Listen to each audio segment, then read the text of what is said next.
hotter the conflict, the greater the triumph. A fiercest serpent may be overcome by a swarm of ants. Lead me, follow me, or get out of my way. Age wrinkles the body, quitting wrinkles the soul. Battle buddies. Battle buddies. Man, it feels like it's been a hot second. Dude, it has been a hot second. Yeah. I was worried last night. I was like, am I going to remember how to do it? Yeah, we've been doing so many different... Well, as a teacher, when things come to an end at the, end of the school year, it gets kind of intense. It does. Yeah, you really put a lot of your heart and soul in those last 2 weeks. You're like, I got to finish strong. I have to care. At least, good teachers like us. Right. I think that. It's a ton. And then it's like, I got to move classrooms. I got to move out of a classroom. Yeah. And last. She did. To me, on the last day, she's like... You said a first and a last name. You said... I'll block that out. You said... She did, though. She was like... She's cleaning out my classroom. She's like... Damn, she told you, huh? She's like... I cleaned out Spencer's classroom. Okay, can I defend myself for a second? Okay, so listen, I got a classroom that was filled by a bunch of substitutes, so they did not leave their classroom. They didn't have to fill out one of those things. And so Leslie's like, where'd this come from in your desk? I'm like, that was there when I got here. She's like, what about this? I'm like, that was there when I got here. She's like, you need to take accountability. And I was like, you want me to take accountability for other people's things? I'm not doing that. You were here for 1 year. That's what she said. Anyway, welcome to Battle Buddies. We are excited as hell to be here. It's one of our first... we're recording in the morning. Recording in the morning. It's relatively new for us. Your coffee's steaming. I am drinking Barracks Baristas. Nice. TM. They put a ring on it. Nice. Yeah, they trademarked that shit. That's cool. Good. Yeah. Good Shout out to our boys over at Barracks Baristas. If you want a discount, check out our show notes. 10%. Battle Buddies. Let's go. Welcome to summer, Spencer. Congratulations. You did a year First teaching year. Pearl. Pearl's a big deal. Pearl is a big deal. If you don't know, listeners, it's programs for emotionally disturbed students. Yeah. And it's a doozy. I used to do it. I had to stop. Spencer did it. And he had to stop. But you pretty much, that's how it works. You put in they grab people that they don't know what it is, and then they ask you to do your time. It's kind of like a draft. Because you get drafted into it, and then you suffer, and then you get out. Hopefully. Yeah. Yeah. Yeah. Well, we're going to be talking about a lot of really depressing things today, so we don't need to talk about, Pearl as well as all the other depressing things today. But it's depressing, but also a couple lights at the end of the tunnels here. The guy we're going to be talking about is hilarious. Yeah. Or he's done hilarious things, or things that we find hilarious. And also... For some reason, we're getting shadow boxed by the Rest is History podcast, which we'll talk about as we... Dude, what the hell? So, all right, explain what we're going to be covering today, and then we'll go into that. So, listeners, here at Battle Buddies, Kevin and I have been really trying to, hone in on our craft that is, battles and history and things of that nature. And so Kevin and I have been scrolling through what they read at military academies and things like that. And so one of the things that I stumbled across was the Army Chief of Staff. His reading list. A book on there was The Last Stand with Custer, Sitting Bull, and the 7th Cavalry by Nathaniel Philbrick. And as I was going through the list, I was like, I don't know shit about the Battle of Little Bighorn. And I feel like that's a big one. I feel like this is one we should know. It's a little big one. Yeah! I walked right into that one. Can you add a really cheesy ba-dum tsh? Oh, yeah. Sweet. I can do that. So anyway, I was like, cool, I want to do something with Native Americans. I'll do the Battle of Little Bighorn. And Kevin was like, sweet, dude, I'm going to do the Iliad. Yeah. And then the rest is history. Literally did the exact same thing. They did it in that order. And the order's wacky.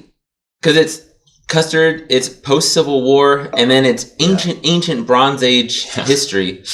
And it's fucking crazy that the rest of history did the exact same. Yes. And it's not going to look like anything except for that we're copying them. Except for unless you do podcasting where you're like, oh, you have to plan this out months ahead of time. This isn't like what are the movies that are always competing, like Armageddon and Deep Impact? Like, which one are we?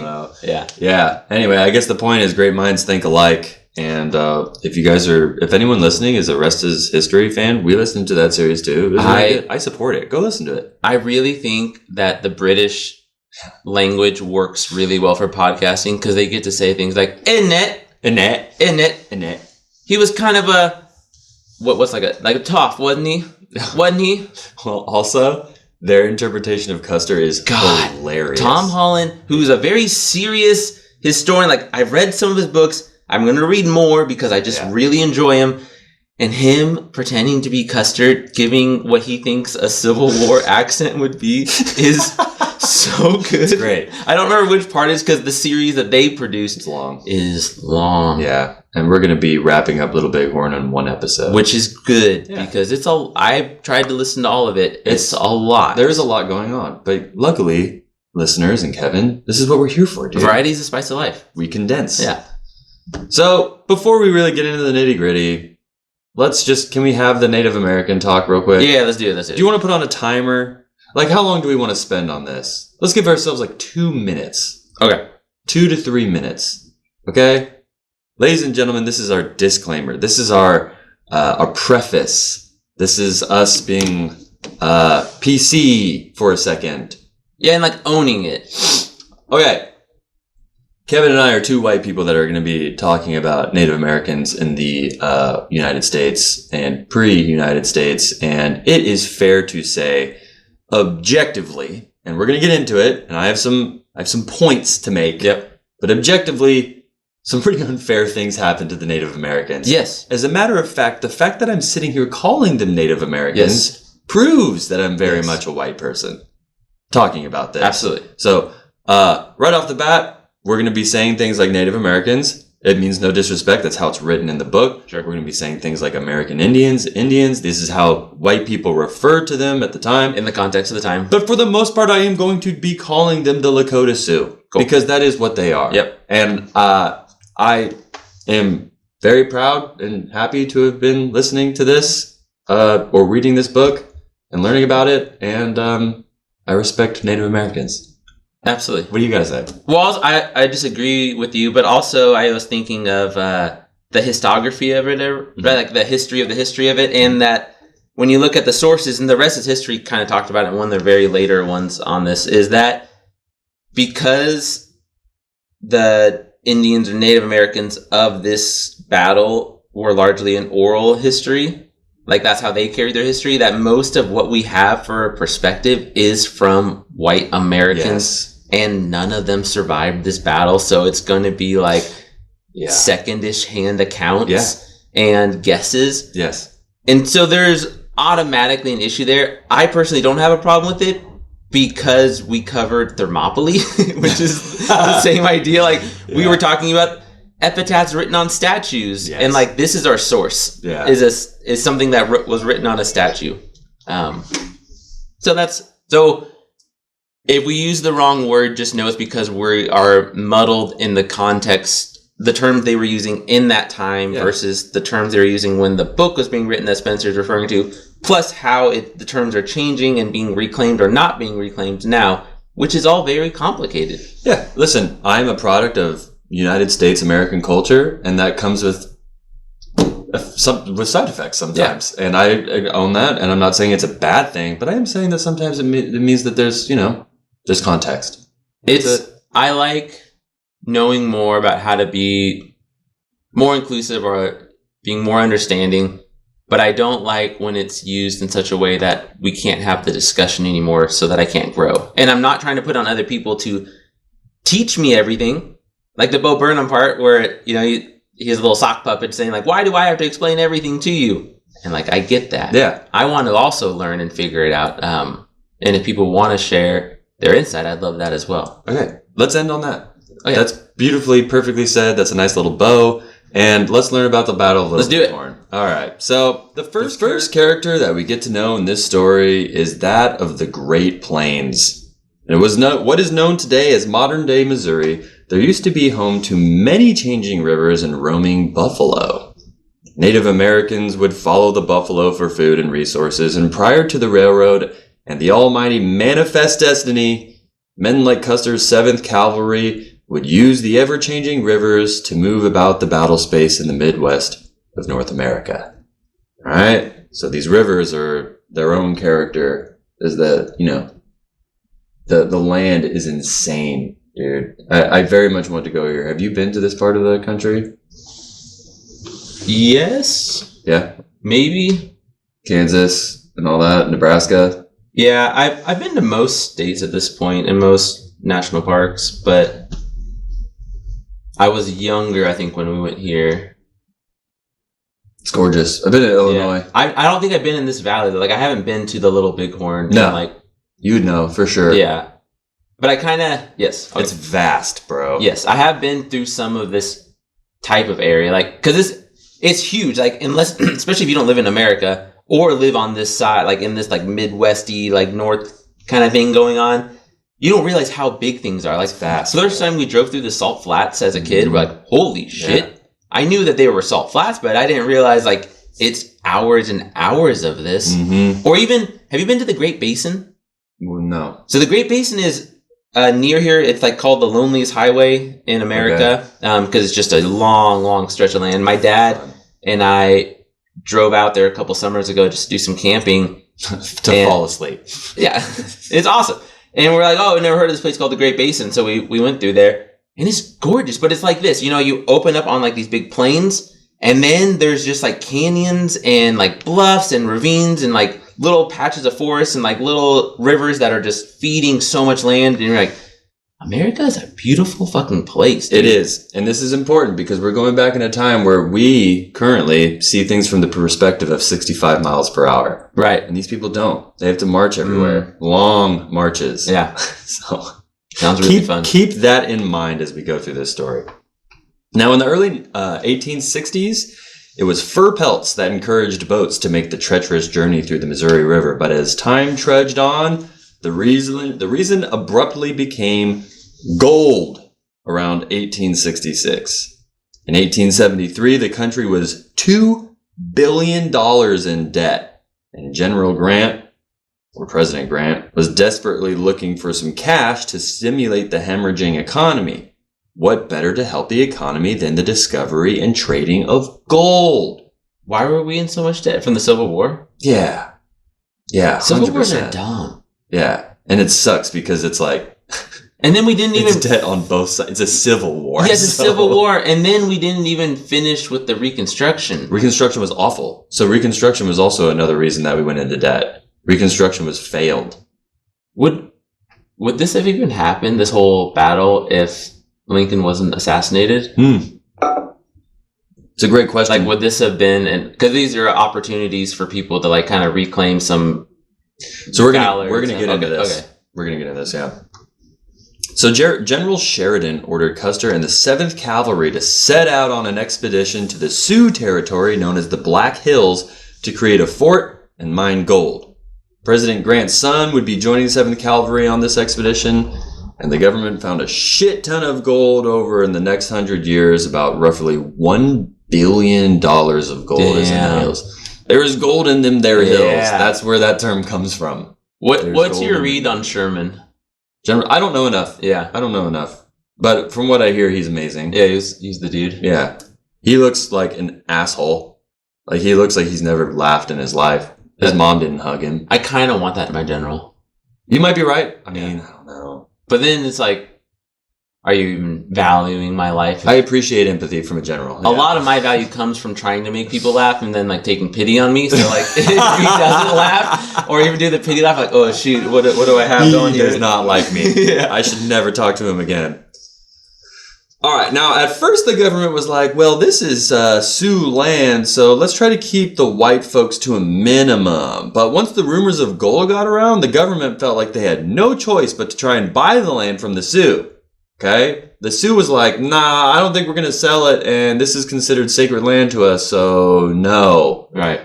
So, just so everyone's clear, and I'll probably reiterate this multiple times, but the Black Hills are like sacred fucking lands. The Black Hills are where they think that like life originated. Okay? So this is holy ass land for those of you Judeo-Christian folks out there, and you are reading the stuff on the news about Israel right now, you're like, dude, that's Holy Land. This is a big deal. Yeah. That's the Black Hills to these people. It's Holy Land. So, yeah, they don't give a shit that there's gold there. It's like a spiritual value to them, which is invaluable. Absolutely. Okay. Wait, so, because the rest of history, they kind of were bringing it up, and I didn't get enough chance to deep dive. But they're saying there is some turnover for Native Americans in this area. So are the Sioux? How long have the Sioux been in that? So the Sioux are they've been the ones that were there. Warring tribes, dude. Yeah. Everyone needs to understand this. Actually, this matters in the story, like, dude. Yes. Yeah, so there are going to be I heard a historian explain it like this that I think is the most palatable for everybody. Okay. You have to view Native American tribes as states. Right. It's like their own states and governments. So, like, no, not all Native Americans are wandering around like, yay, we're friends. Because we're Native. Like, no, dude, these are warring tribes. And some are more warring than others. The Lakota Sioux are a warrior culture. Yeah. These fuckers fight. Yeah. They're badass. And they're pretty brutal with their fighting. 100%. They are there's warrior mentality. Yep. Okay? And this is kind of one thing that I wanted to bring up, and I've been posting on our social media that I want us to start thinking about is like, what is a warrior culture? Right. What makes a warrior culture? It's really cool here in Vacaville, wrestling is massive. Right. And that is now formed into all these jiu-jitsu places opening up in Vacaville. And like, what does that mean for our community 10 years from now? Right. And it's just interesting. It is interesting. And so that's something that I kind of want us to think about. Because Custer is going to consider himself to be a warrior as well. Yes, he does. And that's funny too, thinking back to the Thermopylae episode where, I'm not totally sold on if the Spartans were actually warriors or if they were just poets that like to write about being warriors. And so there's always that part of me like, what Vacaville really needs? They just need like a good poet to like really sell wrestling and like. Well, Markham, that elementary school, that's named after a poet. He was a poet. Oh, was he? Yeah. That's cool. He was like a children's book writer and a poet and stuff. Yeah. So what did the United States government do? They declared war on Native Americans, of course. Specifically, Sitting Bull of the Lakota Sioux. Who better to lend a hand at American imperialism with none other than our dude, General George Custer.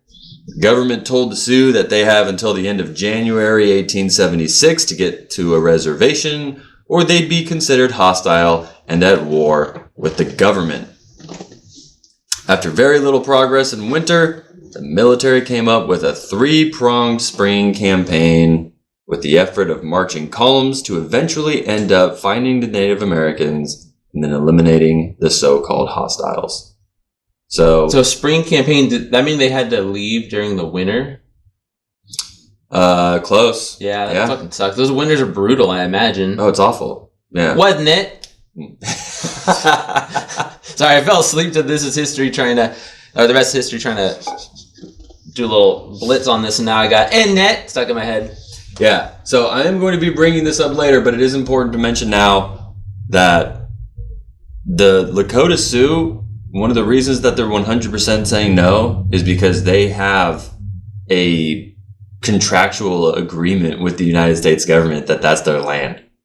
So now the United States government is like, actually, it kind of takes these backsies. And the Lakota Sioux are like, what? We also, this is Spencer's assumption. This is my take. I think that white people thought that Native Americans, because they couldn't read and they couldn't like speak English, that they were like, they'll be too dumb to notice. Yeah. Like, for real. No, yeah, you're absolutely right. Yeah, they'll be like, they won't know. This is the World War II stuff we were talking about. This is the starting of the most racist time in the world, as far as I'm concerned, because we have pseudosciences mixing with sciences. Yeah. And then you get to World War II and you're like, oh, this is just the most racist period of time. It's so hard to read through until we start even letting golf and you really dive into some like hardcore history sources and stuff. And you're like, holy shit. This time specifically is bad. Rough. Yep. And this would be, Walt Whitman-ish times. And so like phrenology is like a huge thing. So like measuring bumps on heads and like it's kind of pseudo evolution. Walt Whitman was mentioned in this book. Because Walt Whitman's dope. Yeah, He just hasn't. I don't know about that. He has some bad science ideas, but his poetry's awesome. He is he's like Kanye West. Okay, Yeah. like his art is amazing, Yes. but he as a person is deeply flawed. Yeah. No. Yeah. He needs Again, help. I'm not gonna hang out with somebody who's being described as a furious masturbator, but like I'll read his poetry. It's probably really good. And that's the second time that's been brought up on this show. You're welcome. So, Custer's 7th Cavalry would march west from Fort Lincoln in the Dakota Territory. Colonel John Gibbons would march east from Fort Ellis in the Montana Territory. And General George Crook would march north from Fort Fetterman in Wyoming Territory. To reiterate, these columns would march from each fort in the hopes to eventually just run into the Native Americans. Okay? Okay. That's the idea.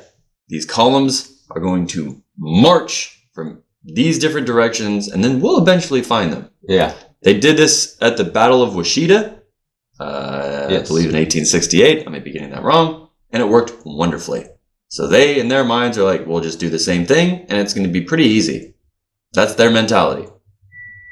Yeah. No ego or hubris there. No ego or hubris at all.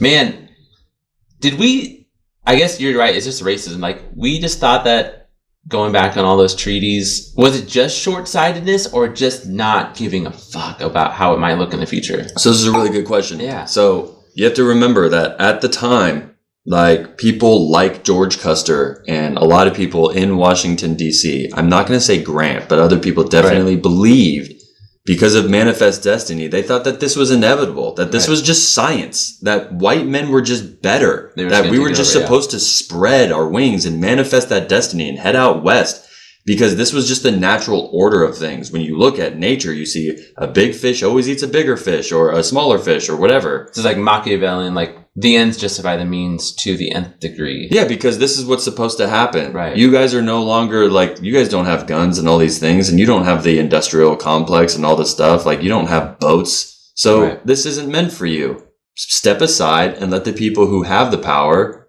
do what's right for this beautiful land.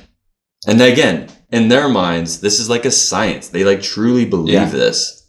Okay. So, yeah. So they didn't care. They didn't give a fuck.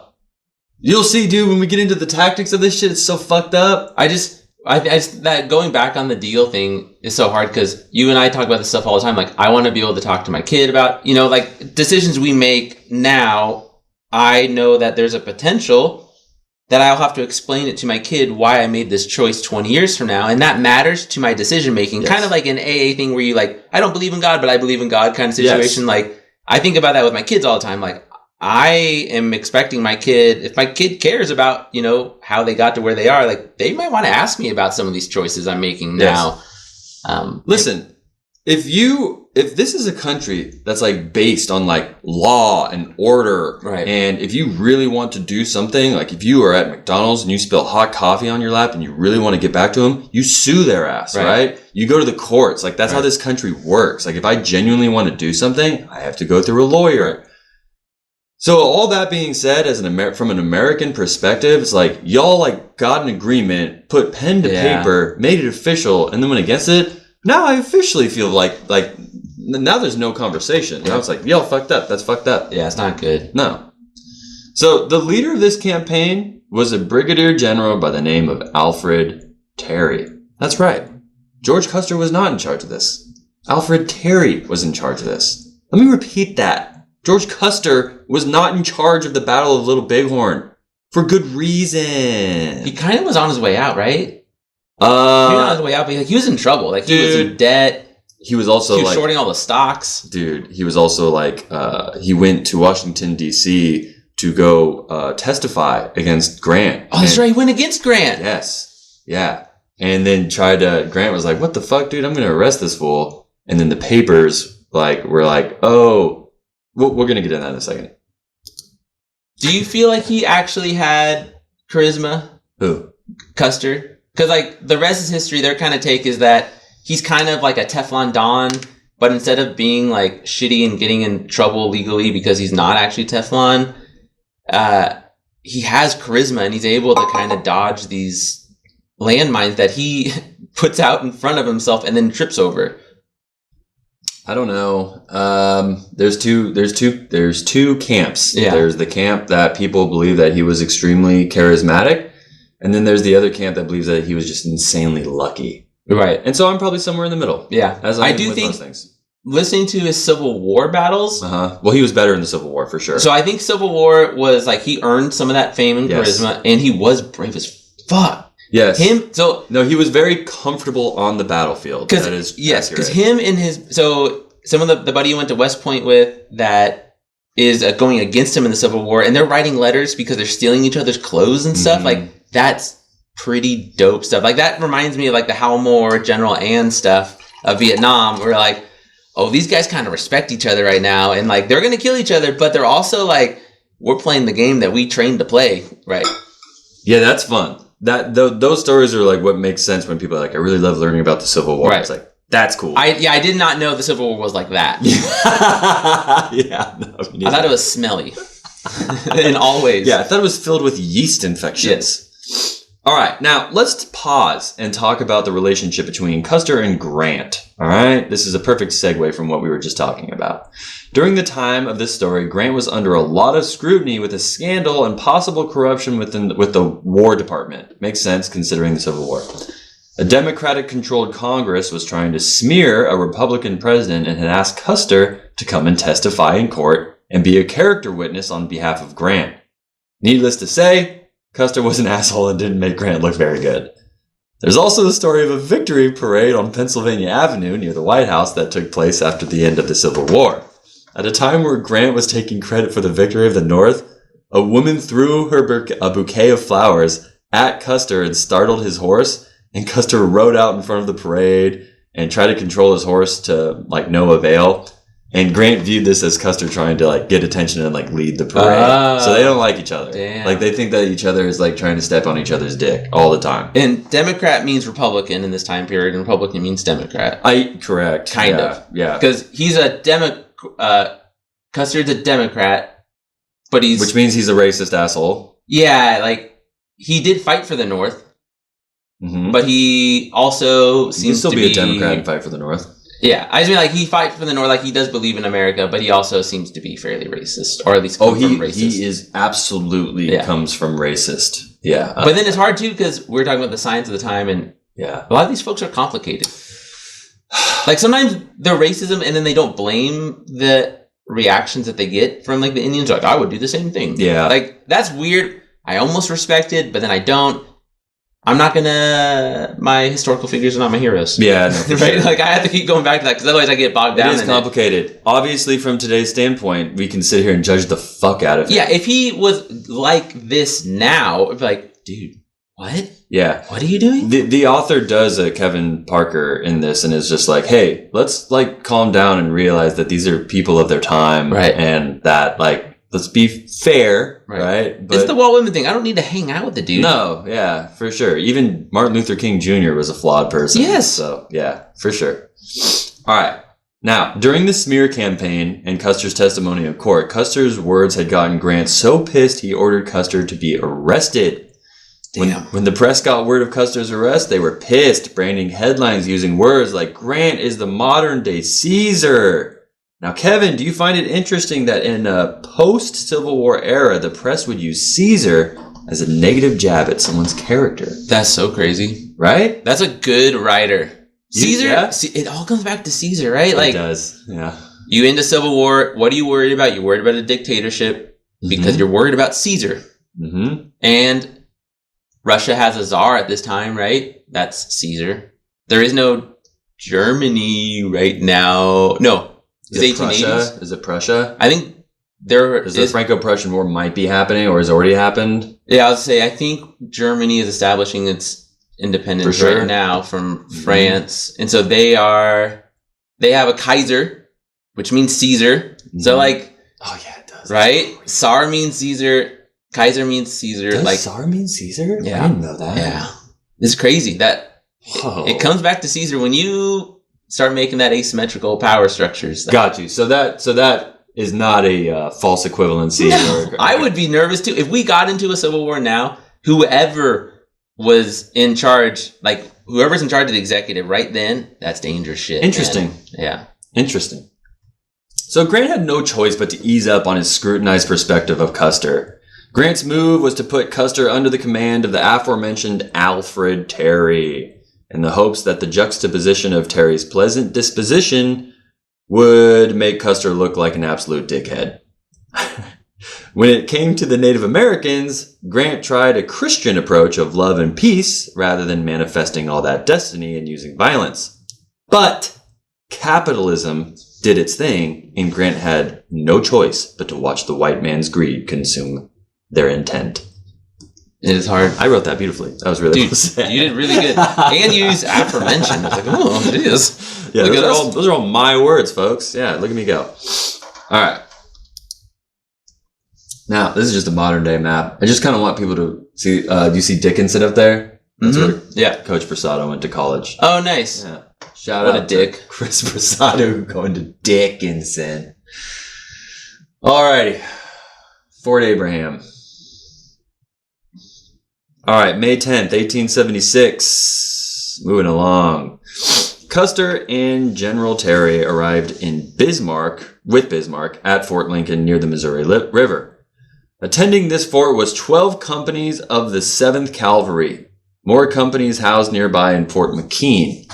65 Arikara Indians were a part of the campaign, and roughly 114 teamsters and wagons carrying 5,000 pounds of forage for the animals. Damn. This is the cavalry, right? Yeah. So you have to feed the horses too. You. And that answers your question a little bit, right? So there will be Native Americans also fighting the Lakota Sioux. Yes. Mm-hmm. For at least the first part. Right? Don't a lot of them leave after that? Yeah. One of those first. The biggest thing is scouts. When I look back, we'll talk about it. According to Terry's calculations, the horses and mules would need roughly 12,000 pounds of food a day to maintain proper calorie intake for this journey. Now, you move by the belly. Dude, you do. Yeah. Absolutely. According to a recent scouting report at the time, Sitting Bull was chilling near the Missouri River in a camp housing 3,000 Native Americans. This number would be outnumbered by the American forces 4-1. Damn. Mm-hmm. Now let's talk about something called Custer Luck for a second. Custer Luck. Custer Luck. Look at that hair, man. Yeah, he's a foo-foo boy. He wears, he's very into fashion. I refuse to cut my hair. Yeah, he's I do like his mustache hair combo though. Yeah. He's not intimidating. But again, at the time you have to realize, right? You know, when you think about uniforms and what people wore on the battlefield, that was made to show like an intimidation. Like, look how much money we have. Look at my uniform. Yeah, my uniform's clean. Yeah. And when he made his own, right? He made that one. Yeah, he would wear different pelts and things. Yeah. He was, But I do like long hair on cavalry while you're because he would charge with a sword because he's a dramatic asshole. It literally is a look because of him, dude. Yeah, like I totally see that. Like it's iconic. If I was seeing a bunch, like a whole wing of 7th Cavalry, and they all had guns except for one dude with a sword and like flowing hair while he's like sprinting down on his horse, like this is kind of intense. He's an influencer. Yeah. This dude is an Instagram hoe. He would be an Instagram hoe. Yes, for sure. dude. All he needs is a little bit of a bigger booty, and this dude is on Insta, like thirst trapping, bro. He's like salt baying. I could see him as like thinking like, this is my skill. Like, you're just for real salt though. on stuff. His marketing is good. Yeah. He's got good marketing. Now, this would not be the first time that Custer has had an encounter with the Native Americans. Custer has been known to find white, female, and male hostages stuck in Cheyenne territory and has been scrawled across newspapers as a massive hero. The public loved him because he was lucky as all fuck and would liberate hostages from the Native Americans. Fellow military members hated working with him. He probably had an absurd case of ADHD or Asperger's because this dude was a massive, like, dick face and literally couldn't concentrate on people's conversations.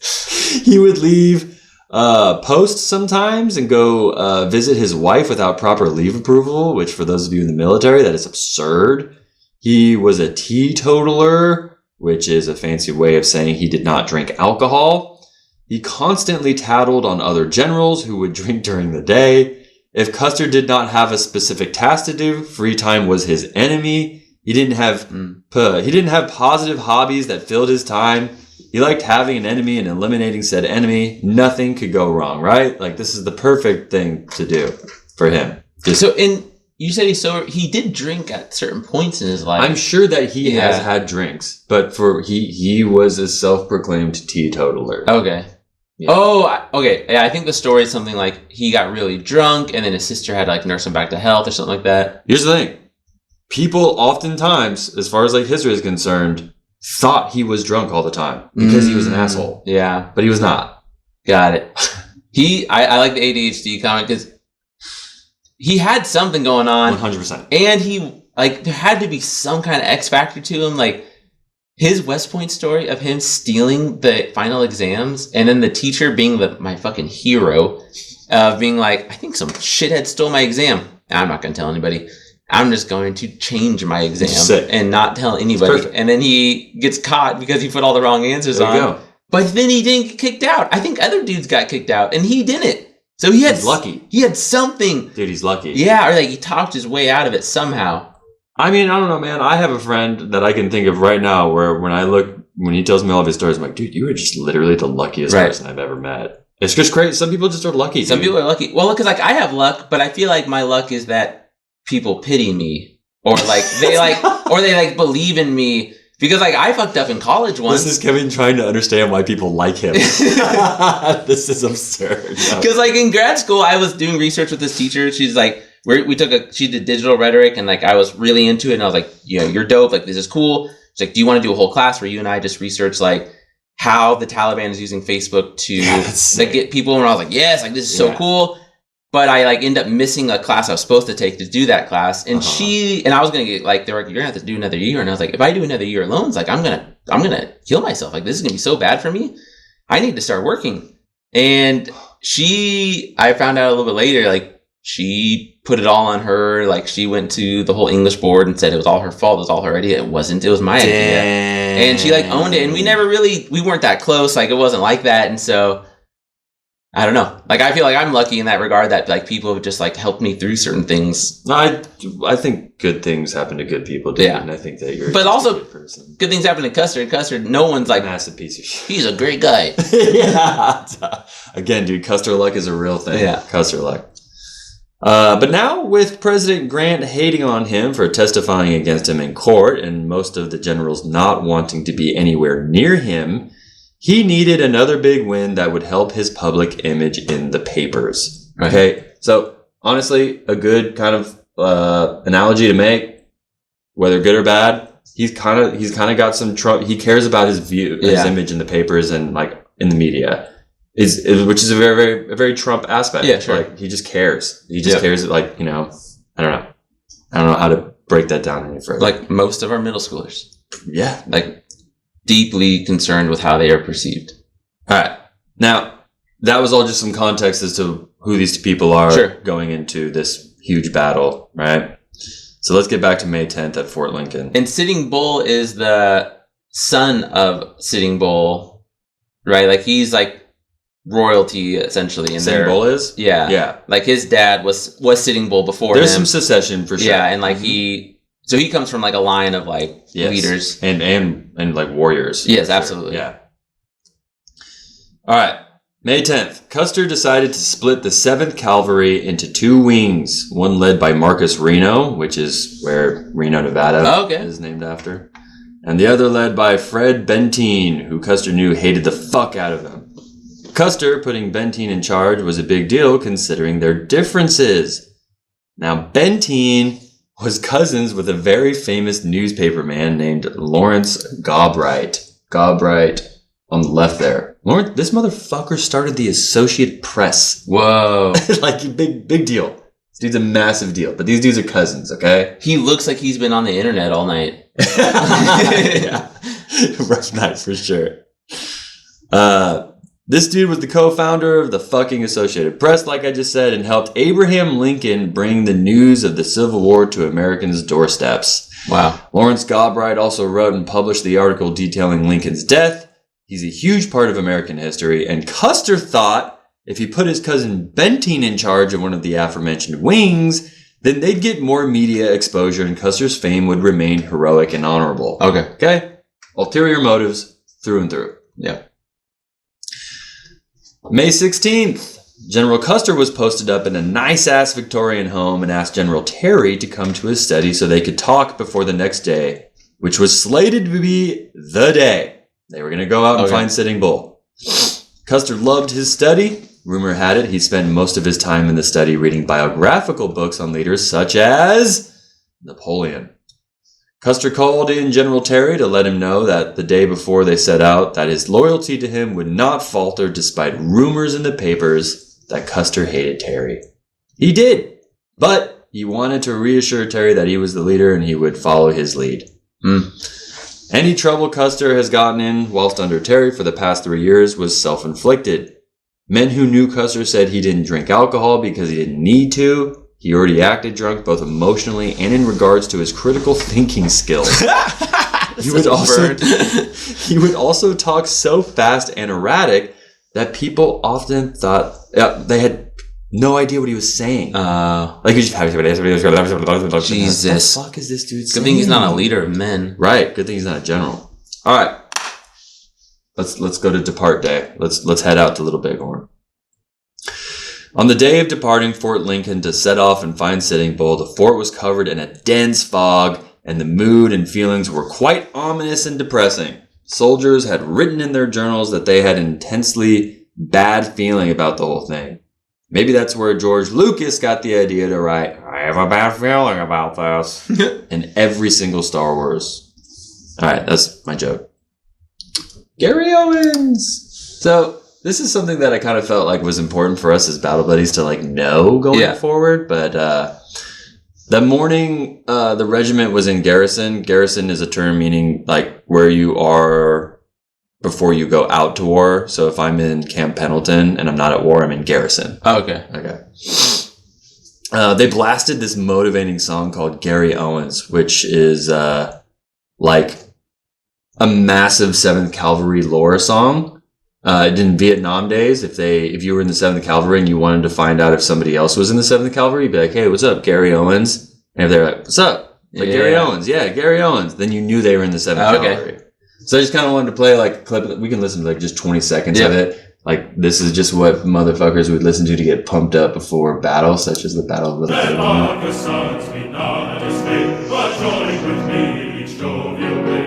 Booze and sing and let it ring to help me with the chorus. Instead of spa, we'll drink down there and pay the reckoning on the nail. No man for that shall go to jail from Gary Owen in glory. We are the boys who take delight in smashing the lyric light at night and through the streets like sportsters fight and tearing all before us. Instead of spa, we'll I was just like, how do I know this song? But It's Irish. and this is Hal Moore. There you go. 7th Cavalry for Letty. Or not Letty Golf. Yeah, Drain, yeah. Crazy. What did they say? They changed it, right? They would say like Gary Owens, like "fuck yeah" or something like that. So, yeah, some who knows? 70s version of it. But it's just interesting. It's an old Irish song, and these dudes would get pumped up from listening to this. Hell yeah. It's just interesting, and also proves that where the United States was at one point a white country filled with a bunch of Europeans. Yeah, right. Yeah. All right, columns. The regiment marching in a column consisted of roughly 1,200 men who stretched roughly 2 miles. It was quite the sight to see. Now, Custer's wife, Libby, had met up with them 15 miles down the road to spend more time with Custer before he departed further into combat territory. Libby would write in her diary about some of Custer's behaviors, including an OCD disorder with washing his hands and brushing his teeth. Homeboy would have a toothbrush in him, like wherever he went, including battle. Custer had a massive gambling problem, which made his family consistently broke. He also slept around a lot. The main reason Libby stayed with Custer was because she knew his name would be in the history books and she wanted her name attached to that notoriety. Custer would also nod off on long spouts of silence. People would try to converse and he'd stare into the abyss of nothingness without response. Personally, that's probably PTSD. Yeah. But I am sure his lack of intellect and self-awareness has something to do with that as well. So, Yeah, I mean, we are just starting to. Am I starting to paint a picture of Custer here? Yeah, absolutely. Yeah, he's a bit of a eclectic human being. Lawrence Barrett. Now, Custer was charismatic, as they say, right? When the heat of battle was actively happening around him, right? So he was charismatic on the battlefield. Out in public, it's a different story. Now, when it came to speeches, not so much. Luckily, his best friend Lawrence Barrett was a famous actor and helped him write speeches and helped with his showmanship. Now, Kevin, interestingly enough, Custer was obsessed with his performance as Cassius in Shakespeare's Julius Caesar. For those who don't know, the play is about Cassius' relationship with Brutus. Yes. After the emperor gets assassinated, Cassius and Brutus find out that Caesar's right-hand man, Mark Antony, rallied Roman troops to fight against them. In the story, Cassius's intentions towards Julius Caesar are pretty sketch. Yeah. Cassius wants to let Mark Antony attack first, but Brutus famously says, and Kevin, I'll let you read this. There is a tide in the affairs of men, which taken at the flood leads on to fortune. Omitted all the voyage of their life is bound in shallows and in miseries. On such a full sea are we now afloat, and we must take the current when it serves or lose our ventures. It's dope. Yeah, that's hella sick, right? So, Custer saw this play 40 times. It's a good play. I love reading it. 40 times! That's a lot, though. 40 times. Because it's hella boring where they are, man. Bro. Let that sink in, though, for a second. I want us to think about this. He watched Brutus give that speech 40 times. Yeah. He watched Brutus and Cassius lead their soldiers into war 40 times. He watched Brutus and Cassius realize that they must indeed fall on their own swords, as Brutus famously said he would have glory by losing that day. I just want you guys to chew on that for a while. On May 27th, the steamboat by the name of the Far West is dope, came by Fort Lincoln to drop off provisions for the campaign to find Sitting Bull. The next morning, the Far West floated down the river towards their final destination, where the river splits into two, where they would eventually take the path to a place known as Little Bighorn. All right, we're getting into late May here. Sitting Bull. Sitting Bull. As Custer and the 7th Cavalry made their way towards the Native Americans, Sitting Bull sat high on a butte mountain overlooking the Great Plains of the Midwest. Sitting Bull was about 45 years old, bowed legs from all the horse riding, multiple injuries from all various battles with warring tribes that gave him a hobbled walk. Not only was he considered a fearless warrior from his peers, he was also a wonderful singer. He loved singing all types of songs from his culture and community, and had a distinct singing voice that people could pick out of a crowd easily. Here's the kind of shit that they would sing.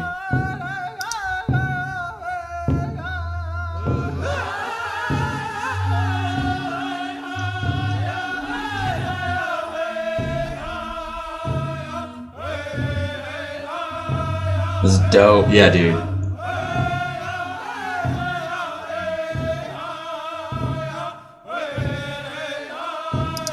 That shit's on Gary Owens, dude. That's terrifying, dude. There's so much like emotion and energy in that shit, dude. That can jack you up before a battle. Absolutely. Yeah. Sitting Bull too. I was learning a little bit about them because they are the ones, and this happened, I think, in World War I or World War II. One of the last, I think it was the Lakota chiefs that become a chief. So, like, one of their tests for manhood is that they have to go and touch a soldier and then not kill him. And they have to really touch him without a weapon. So, like, you put your hand on him or you touch him with a stick. Something that can't kill. That way you did this for that reason. And I think, I could be misremembering, I'll look it up when I'm editing, but I think he went out and touched a soldier and then went back. And then that's when his dad's like, I'm not Sitting Bull anymore. You are Sitting Bull. Damn, I didn't know that. Yeah, isn't that dope? That's amazing. Yeah. So the dude's like obscenely brave. So stories like that, and hearing about their culture and community, and then like specifically comparing it to, you know, like the 7th Cavalry in this story, is no comparison in my opinion. It's like there's just so much colorful, cool shit going on. There's crazy shit too, because like when they are deciding if they should battle or not, like they have them like they cut out pieces of their flesh. Oh, it's and when they murder, they murder. It's spiritual warrior culture, bro. That's what I'm saying. Is like, you know, we are in this like we are civilized. Yeah, we are like we are in the throes of getting ready for industrialization. Yeah, we're civilized, but then we almost decimate all of the buffalo. Yeah. So it's like, all right. Now, Sitting Bull was a part of the Sioux tribe, which is a word given to them by the French, which was a bastardized word from the Chippewa tribe, which meant snake or enemy. The Sioux ended up acquiring firearms, which made them quite the formidable form of defenders and aggressors. For the Sioux, which also referred to themselves as Lakota, war was a massive part of everyday life. This tribe warred with other nearby tribes, winning and expanding until they had their own territory, which they fought for because they knew that eventually the white man would most likely try to get their greedy hands on it. Right. Smart. Yeah. Like, that's very, very smart. Lakota Sioux were known for practicing hand-to-hand combat and prided themselves on playing intense games of tag and stealing horses. There you go. Yep. There you go. Yeah, so the stealing horses, so there's like a whole bunch of things you have to do. Like stealing horses is one of the first things you can do. And yeah, there's just like a bunch of shit like that they have to be able to do from each other. But the crazy thing is like that went on into, it was either World War I or World War II, but like the last chief, I don't know if it was a Sioux chief or not. It could have been Apache, but he did it in war. Like he went up to like a Nazi essentially and touched him, and then went back. Yeah. Where'd you hear this? I was just reading about like the last chief. I know. We'll figure this story out, Dude, and I can't wait to do when we cover Wind Talkers. Oh, that'd be cool. Whew. Yeah. Badass. So this is similar to like Apache stuff, the Sioux. It sounds like because they're trading with like other and they're expanding their land. Because they're adapting. Okay. And they're fighting. I'll be honest. This is something that I wish I knew more about. Just Native American, the indigenous people of our country. Right. I wish I respected and honored more. Me too. Yeah. We'll learn more about it. I still am taking until I get better sources, but the guns, germs, and steel, because his whole take was that there were many Native American tribes right before, the Europeans come over, and they're all very different. So like states works, but it also doesn't work because some are like, just like the way that their economy works, it's just like we just fish and we don't have we have mountains. We have mountains around us. Resources. Yeah, so like that's not how we work. And so he was saying like you got to be careful because like it depends on what their food source is for how many years their food source has been there. Like that actually determines a lot of their culture values. So I would imagine these more densely populated like little hunter-gatherer groups are going to be more warlike because it's interesting too because the way that I was educated, right, is like, oh, they're a nomadic tribe. And everyone's like, no, bro, it's their land. They're not nomadic. They live there. Right. Well, it's like the Dinka, right, of the South Sudan and stuff where they're not nomadic. Like that's their hunting ground. It's the same lake they've always gone to. The Nuer and the Dinka, and like of course they have civil war. They overlap their hunter-gatherer. Yeah. So their battle cry was Hoka-Hey, which means come on, let's go, which is how we're going to end today's episode instead of Bonsai. We're going to say Hoka-Hey. I like Hoka-Hey. Yeah, Hoka-Hey is pretty lit. Yeah, we may have to change it from now on. For real. Yeah. For real. Hoka-Hey. All right. Now, on a spring day in 1876, Sitting Bull sat atop a Butte mountain and smoked tobacco from his pipe. This pipe was some straight ordained magic mushroom shit that made him hallucinate. So what exactly he was smoking, I can't be sure of, but I'm thinking it was not just tobacco. I would say not. But it's like a 2-day Sundance. Yeah. Like he's exposed for hours. Yeah, you're not eating. You're like up. hallucinating for sure. That's fair. It's like rock climbing all day in the desert. You're at the end of Joshua, you're like, I'm fucking Yeah, no, you're cracked right. right now. This is crazy. So he smokes and then he falls asleep and he dreams a vivid dream showing the fucking future. In the dream, he sees a white cloud that resembles the Lakota Sioux, and approaching that cloud was a brown dust cloud with white soldiers approaching on horseback. And the cloud collided with the dust storm and absolutely fucks up the dust cloud. And Sitting Bull now knows that the white man was going to come and that he would win. He also knew that they were coming from the east, which, to be fair, they wouldn't be coming from the other direction. It's crazy. And before listeners like disregard his like meditation stuff as magic and just like wooey and it's not real. Yeah.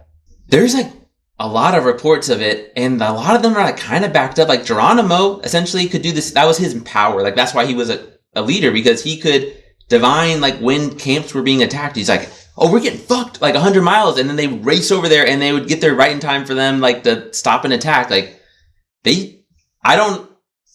there was something going on, and they could understand something. There's some subconscious. I love the whole idea. When I was 19 and going through my existential, like, I don't know if I believe in God thing. Yes. I was like, I kind of liked that everything is a spirit with them. Like, that is cool. Yeah. That is something I could get behind. Tom Holland kind of talks about it, because the other host said something about like their religion. He's like, it's not a religion because it's baked into their culture. Like, it is everything. It's inexorable. Yeah. Yeah, absolutely. Nice word. Thank you. Look at us. Yeah, dude. Look at this. Summer vacation, dude. As the 7th Cavalry approached, Sitting Bull's prophetic dream of a storm cloud colliding with soldiers on horseback came true.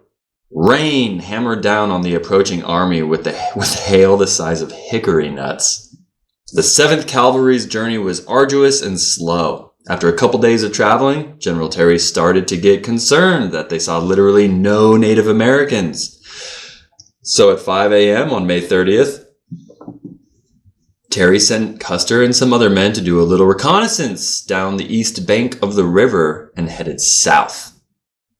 This became routine for Custer. He'd often go off alone for 50 miles at a time without a navigator and be able to still find his way back to the column of the 7th Cavalry. That is talent. Yeah, absolutely. Yeah, being able to roam the land like that is huge. On May 31st, the regiment became horrifically lost with Custer nowhere in sight.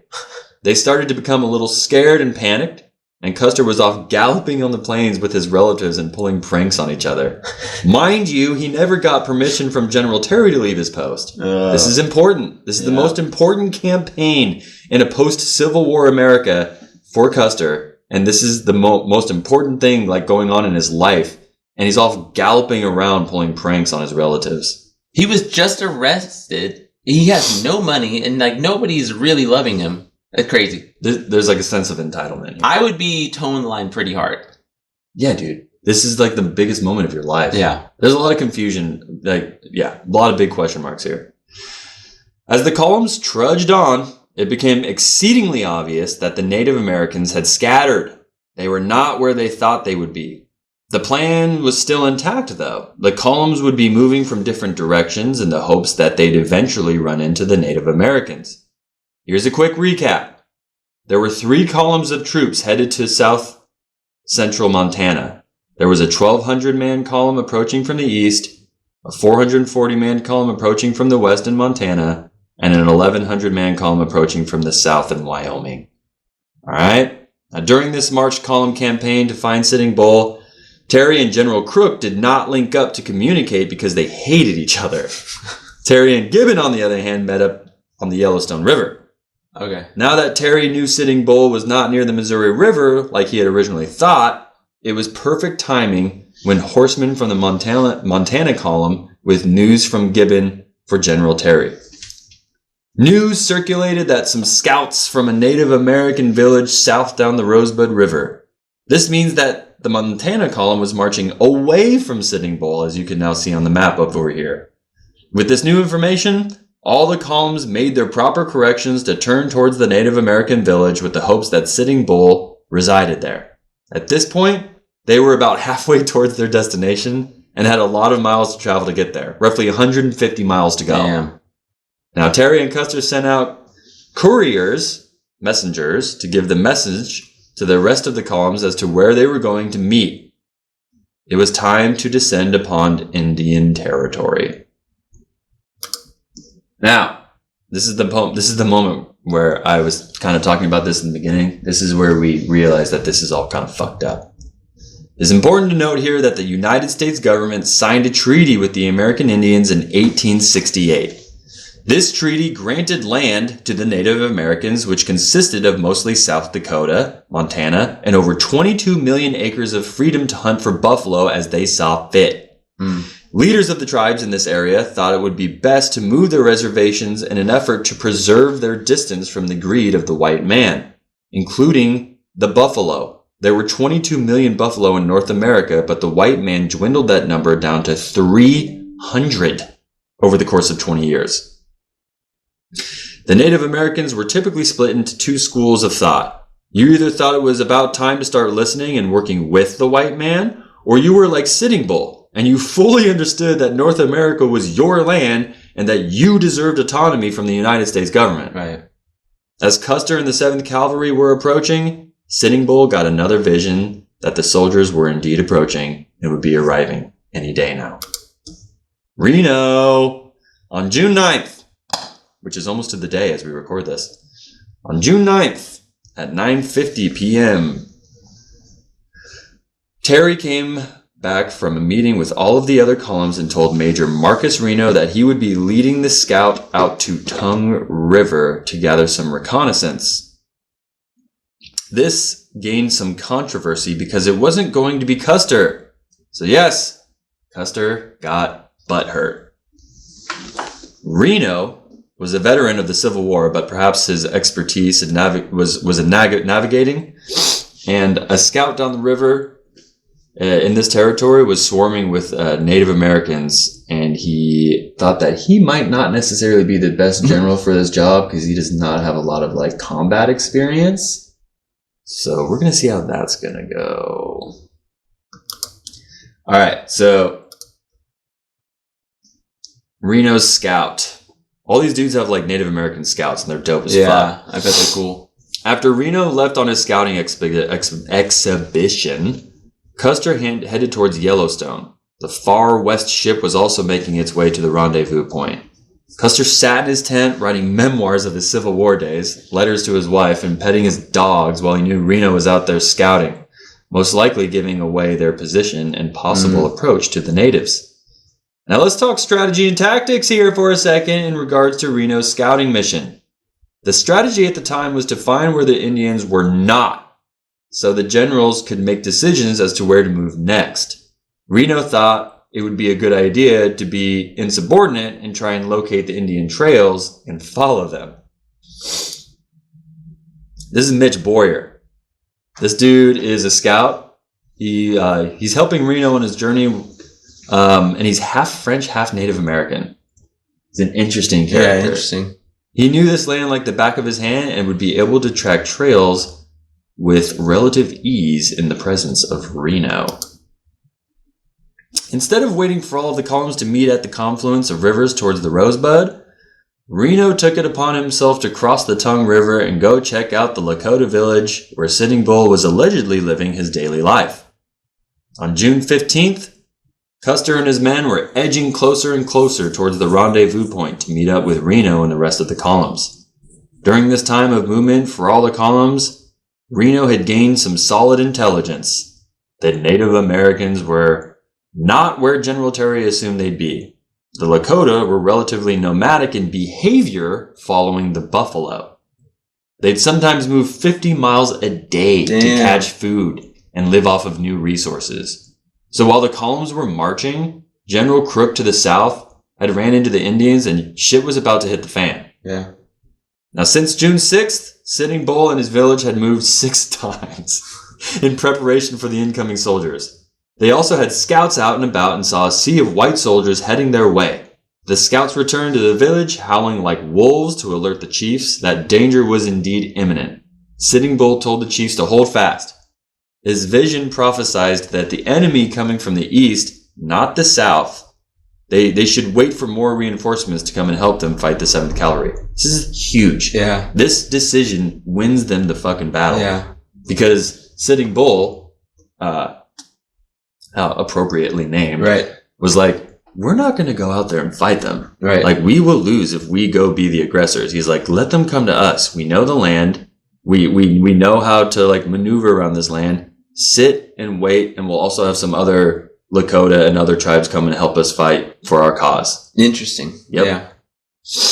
Well, and so his dad, I think the name Sitting Bull, if I remember correctly, the word sitting is like a weird translation because I think it means that he thinks before he speaks. Like he sits with his thoughts before he speaks. Is that cool? Yeah, that's much cooler. Yeah. Excuse me. All right. On June 17th, General Crook had made contact with the Lakota, charging them with horses. Yeah, dude. The Native Americans had the best cavalry on the planet. War fighters would lean over on their horse and shoot their arrows while riding beneath the horse's neck.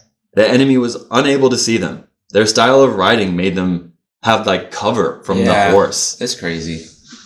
Native Americans did not have march columns like that of the U.S. Army. They came in flocks and herds using what Kevin and I spoke about in our strategy and tactics episode known as aggro. They were essentially doing a blitz, much like in football. A lot at once, very fast, and it was super effective. Yeah.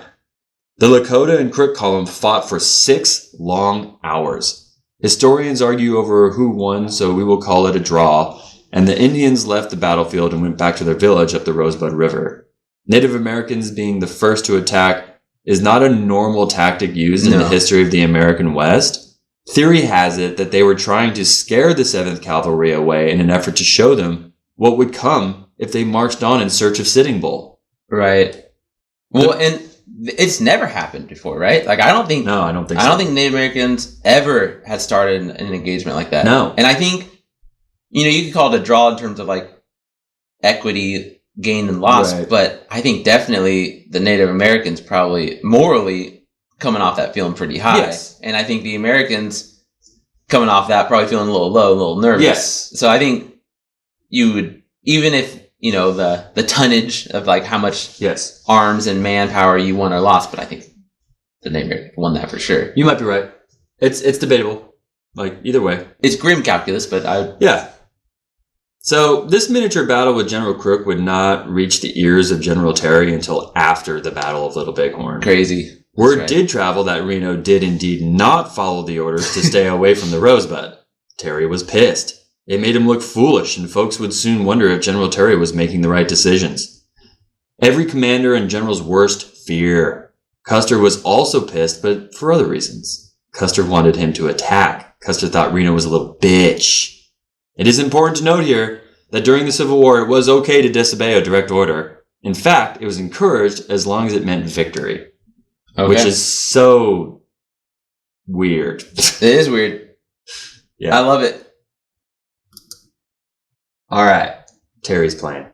So, with that in mind, the plan was for Custer to attack quickly with aggro from the south. The columns to the north would block any Native Americans trying to retreat. Okay? Okay. All right. That's the plan. Come in from the south. Everybody in the north will try to block the Native Americans from escaping. And this is all like with the thought that you're just automatically going to win. All right. Now, on the evening of June 22nd, Custer had been described in many journals as acting, quote, not quite like himself, end quote. Much like Napoleon, Custer liked to keep his subordinate officers in the dark with decisions he was mustering up. He decided that they would not use the Gatling gun to help with their aggro of the situation and have more freedom of movement. Sure. The Gatling gun was very slow, so that's going to be a slow thing, right?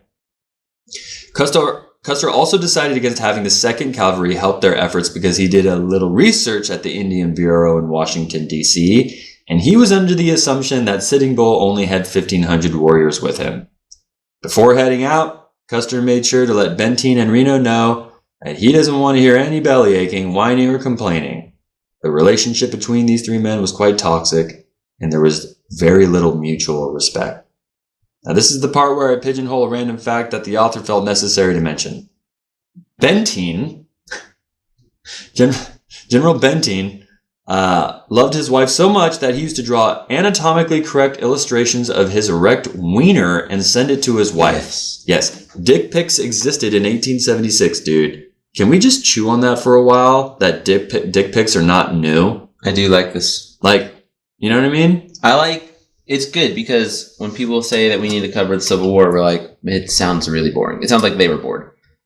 And then you hear stuff like this and you're like, people never change. People haven't changed at all. Dick pics. I'm here for it. What do you think the wife's reaction was when she unfolds the paper? She's like, oh, heavens. It's like when any wife sees their husband's erect penis, like, all right. Okay. Yeah. There it is. Yeah. Yeah. I've never sent. You send dick pics, people? So moving on. I don't know, man. I don't know. I was young once. I've never been like, you know what? This is looking real nice. So I was told Looking photogenic right now. I think some people want to see this. I was told that like back in the day, back in the day, that's how men would offer themselves, as they would like pull down trowel and show. And if a woman was interested, then she'd be like, oh, okay. What time period? Again, this is something that I'd heard in passing, and I'm regurgitating on a podcast as though it's absolutely truth. Email us at battlebuddiespod@gmail.com. Let us know about your dick pic stories. Let us talk for good or for ill. I'll read them. Also, explain to us the origin of dick pics. Like we just found out that they were doing it in 1876. Were they doing it in like Egyptian times? Were pharaohs sending their dicks across like rivers and shit? I want to know about how did your grandparents keep their bedroom alive when they weren't near each other back in the day? I want to know those stories. I also want to know like how the Greeks were okay with like, you know what, make my statue, make it have a small wingding. I'm okay with this. Yeah. You know what I mean? That's the whole thing. Damn, bro, you did me dirty. You gave me huge arms, a six-pack, and then just a weenie little dingy. Well, didn't one of the popes knocked them all off too? Did he? Yeah, and then fucking irony of the Catholic Church being like, you know what, we need to be a little bit more reverent here and knock off the wieners. That's why some of them have like the leaves or whatever. It's because like he knocked them off, and so they put the leaves on it. I think one day we should do a dick episode. Just all dicks. Yeah. Patreon. We need that. Join our Patreon. All right. Enough dick talk. Sorry. Sorry, Mom. Sorry for our above 34 years demographic of age. Teach middle school. By June 24th, the pack train of soldiers and animals marching toward Sitting Bull finally made contact. 2 scouts had come across Sitting Bull's dance site and noticed a juicy, fresh scalp of a white man hanging in decoration for all to see. Wait, we can class it up for a second. Rosebud River, was there any sleds? Yeah, they made that joke in the rest of the I know! He said, right. And I got it. I was like, hey, I've fallen asleep to Citizen Kane. Citizen Kane, Rosebud, yeah. Have you finished the movie? I had to watch it for a class I took in college called The Art of Cinema. That's cool. Yeah.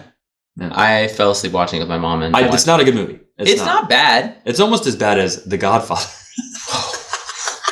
The first half of Citizen Kane is dope. He said, whoa. Godfather's awesome. He was aghast.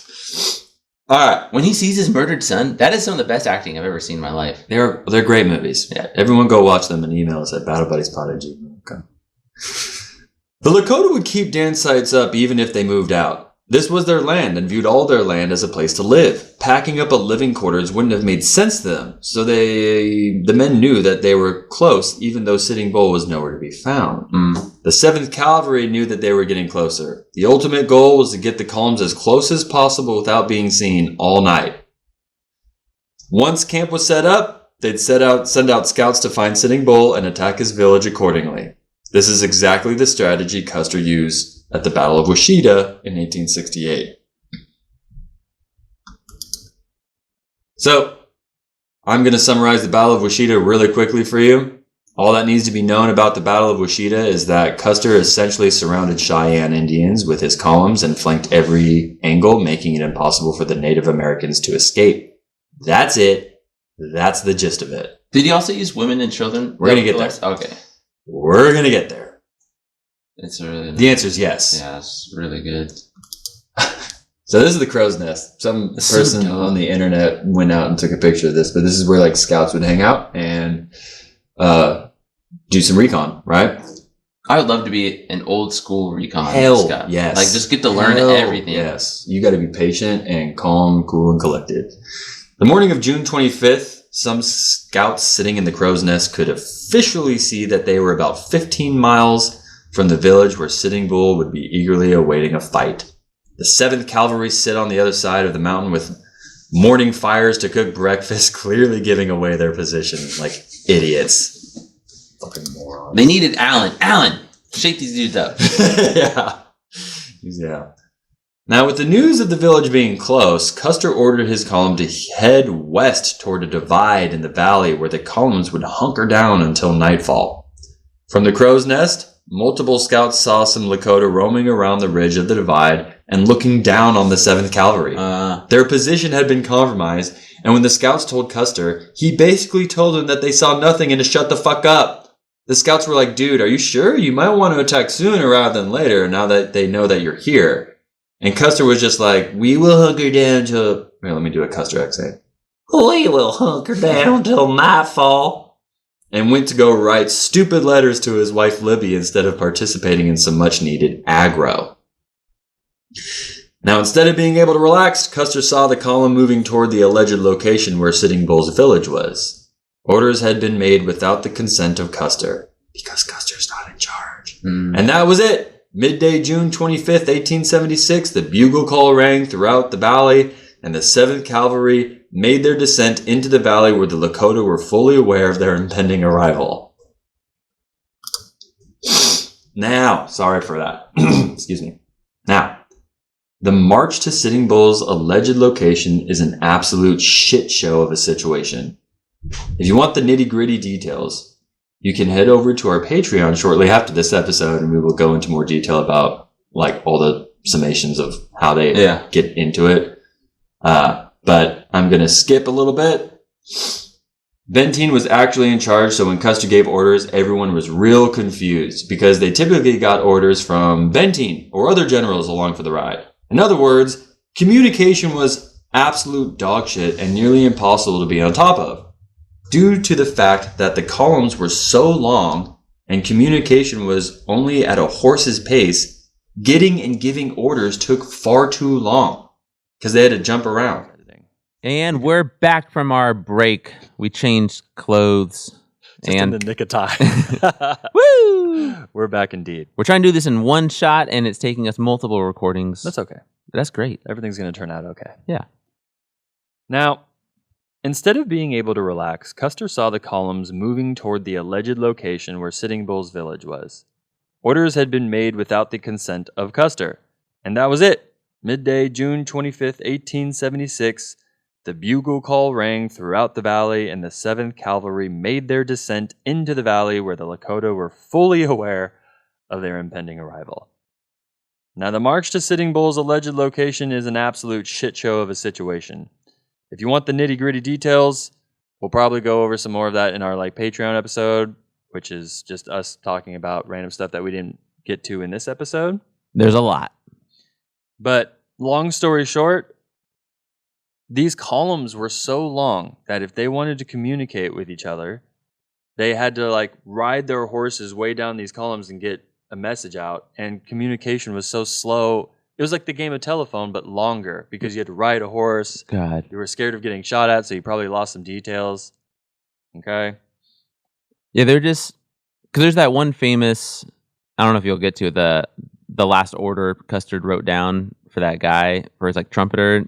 Yeah, but even the notes that they're writing, they try to be more official. They're writing it pretty fast. They're like, help. Okay, so the note that Kevin is talking about, a note gets sent out by Custer that says something along the lines bring of guns, bring bullets, bring some provisions, and then the last word, just one word says quick. Yeah.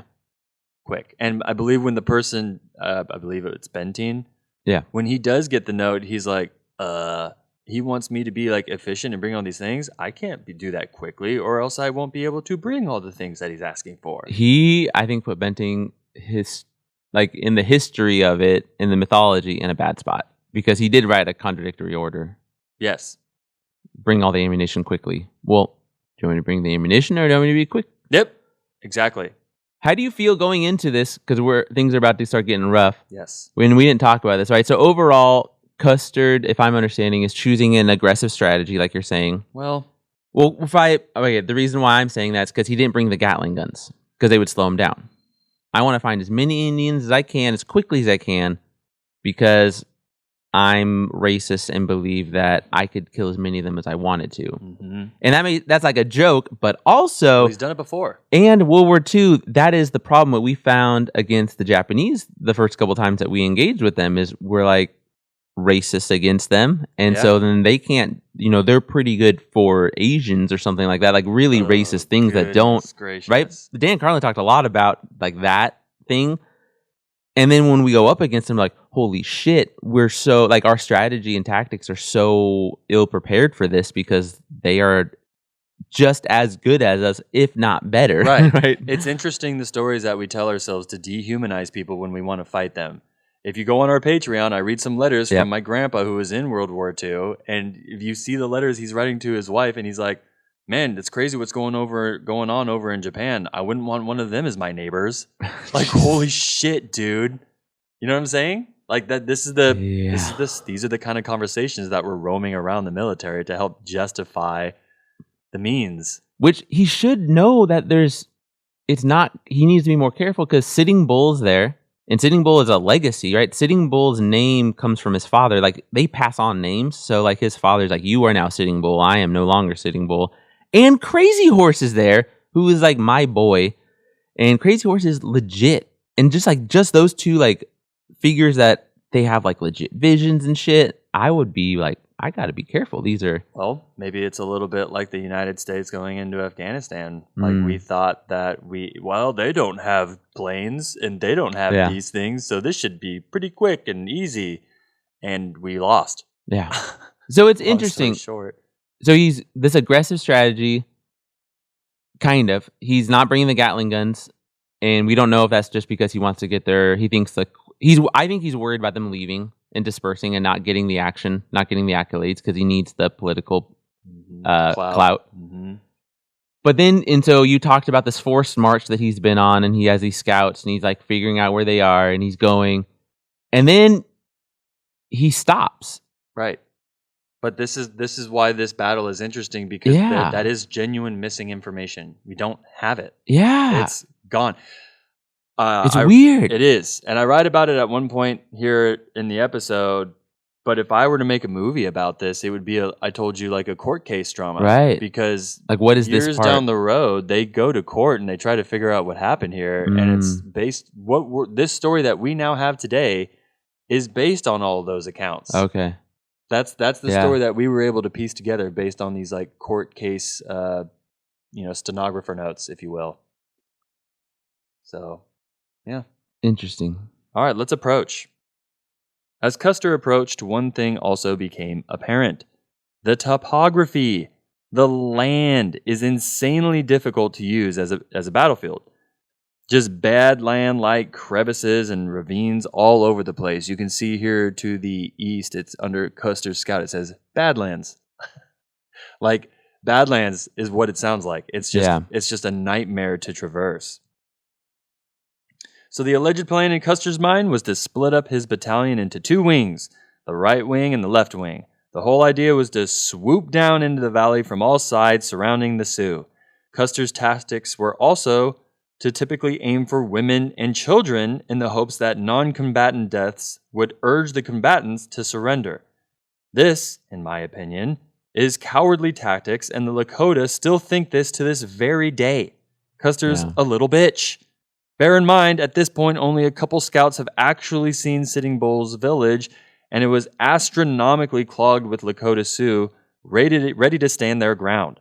The scouts were not able to roam around and tell every column what they were about to get themselves into. So the columns were about to rush in there, not understanding that their position was given away, that there was a shit ton of Lakota there. They like it was at 4-1 or something. Yeah, they're outnumbered. Dude. Well, it's higher. Yeah, It's higher. And he split his forces again because it's three wings, right? It's three different like armies or platoons or battalions, and the southern one isn't even going to come. And Benteen is like close but not close, and then he splits up his only force. So he's the only force, and then he splits again. You have to be pretty sure of what you're about to do. If I'm going to be split, if I have 1/3 of the strength I'm supposed to have, and then I split my 1/3 strength again, I better be damn sure that pincer move is going to work. Right. And what's going to happen is it's all going to be very tragic. Yeah. It's all very, very sad. But is this just why I'm never going to be a general? Right? Because like I would never take that risk with me and my men. But maybe that's why I'll never That's a achieve good thing. greatness, right? It's a good thing. Yeah, but like those That are would also be guys who win battles. So, But is that the point though, or is the point to keep your men able to safe and to come home? it's true. You know, The rest of history had a good line on during this section, and they said, "Yeah, but can you name any other generals from this time period?" touche. Which is, I was like, it's a great point, isn't it? Touche.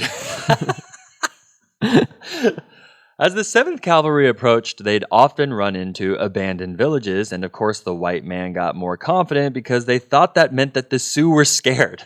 They thought it meant that they ran away. So they're coming into these abandoned villages. These abandoned villages were abandoned because they went to go help okay. I got it. On the contrary, Native Americans were departing their village to join the rest of the warriors under Sitting Bull's stand for what they believed in at the Valley of Little Bighorn. As Custer peered down into the Valley of Endless Teepees and Native Americans, he saw in his scope a bunch of Sioux lounging around and relaxing. He mainly saw women and children and wondered where the warriors were. Maybe off hunting? He didn't know. But this was good because he was going to take a bunch of non-combatant casualties, like a little bitch, and wait for the warriors to return and force their hand to surrender. What was it? Have you seen, was it Iron Man 2 or 3 with the Mandarin, Ben Kingsley? 3. Okay, do you remember that part where he's doing the propaganda and he says, "The Indians were away when Custer came." This is what he's referring to. Yeah. He's referring to the cowardice of American tactics. Total war. All right. Let's move on. Nope. Yeah. We already did that one. Oh, we're behind. Sorry, everybody. That's General Reno. Let me go back this way. Can you press it back on the arrow? Oh, wait, no, we're not. Oh, we might have messed up. Air Scout. Wait. Valley Fight Reno.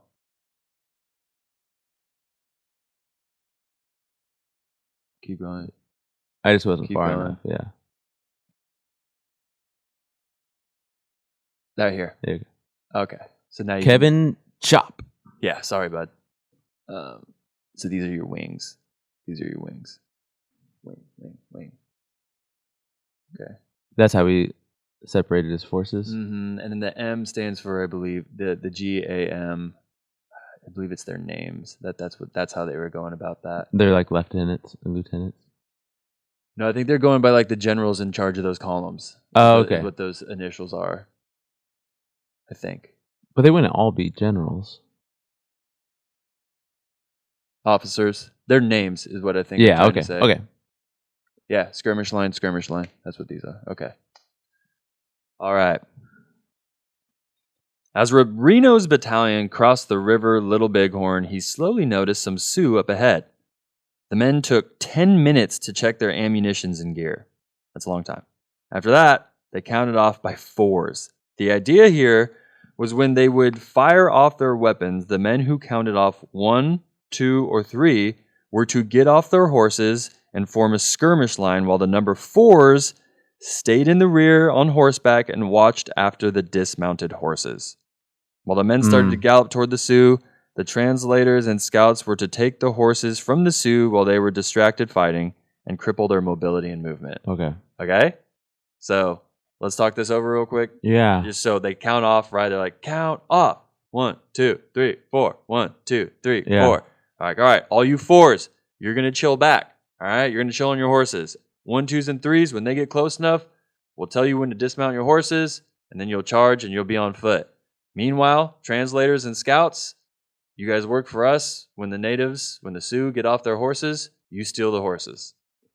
So they're just getting rid of, but that gets rid of 25% of their firepower.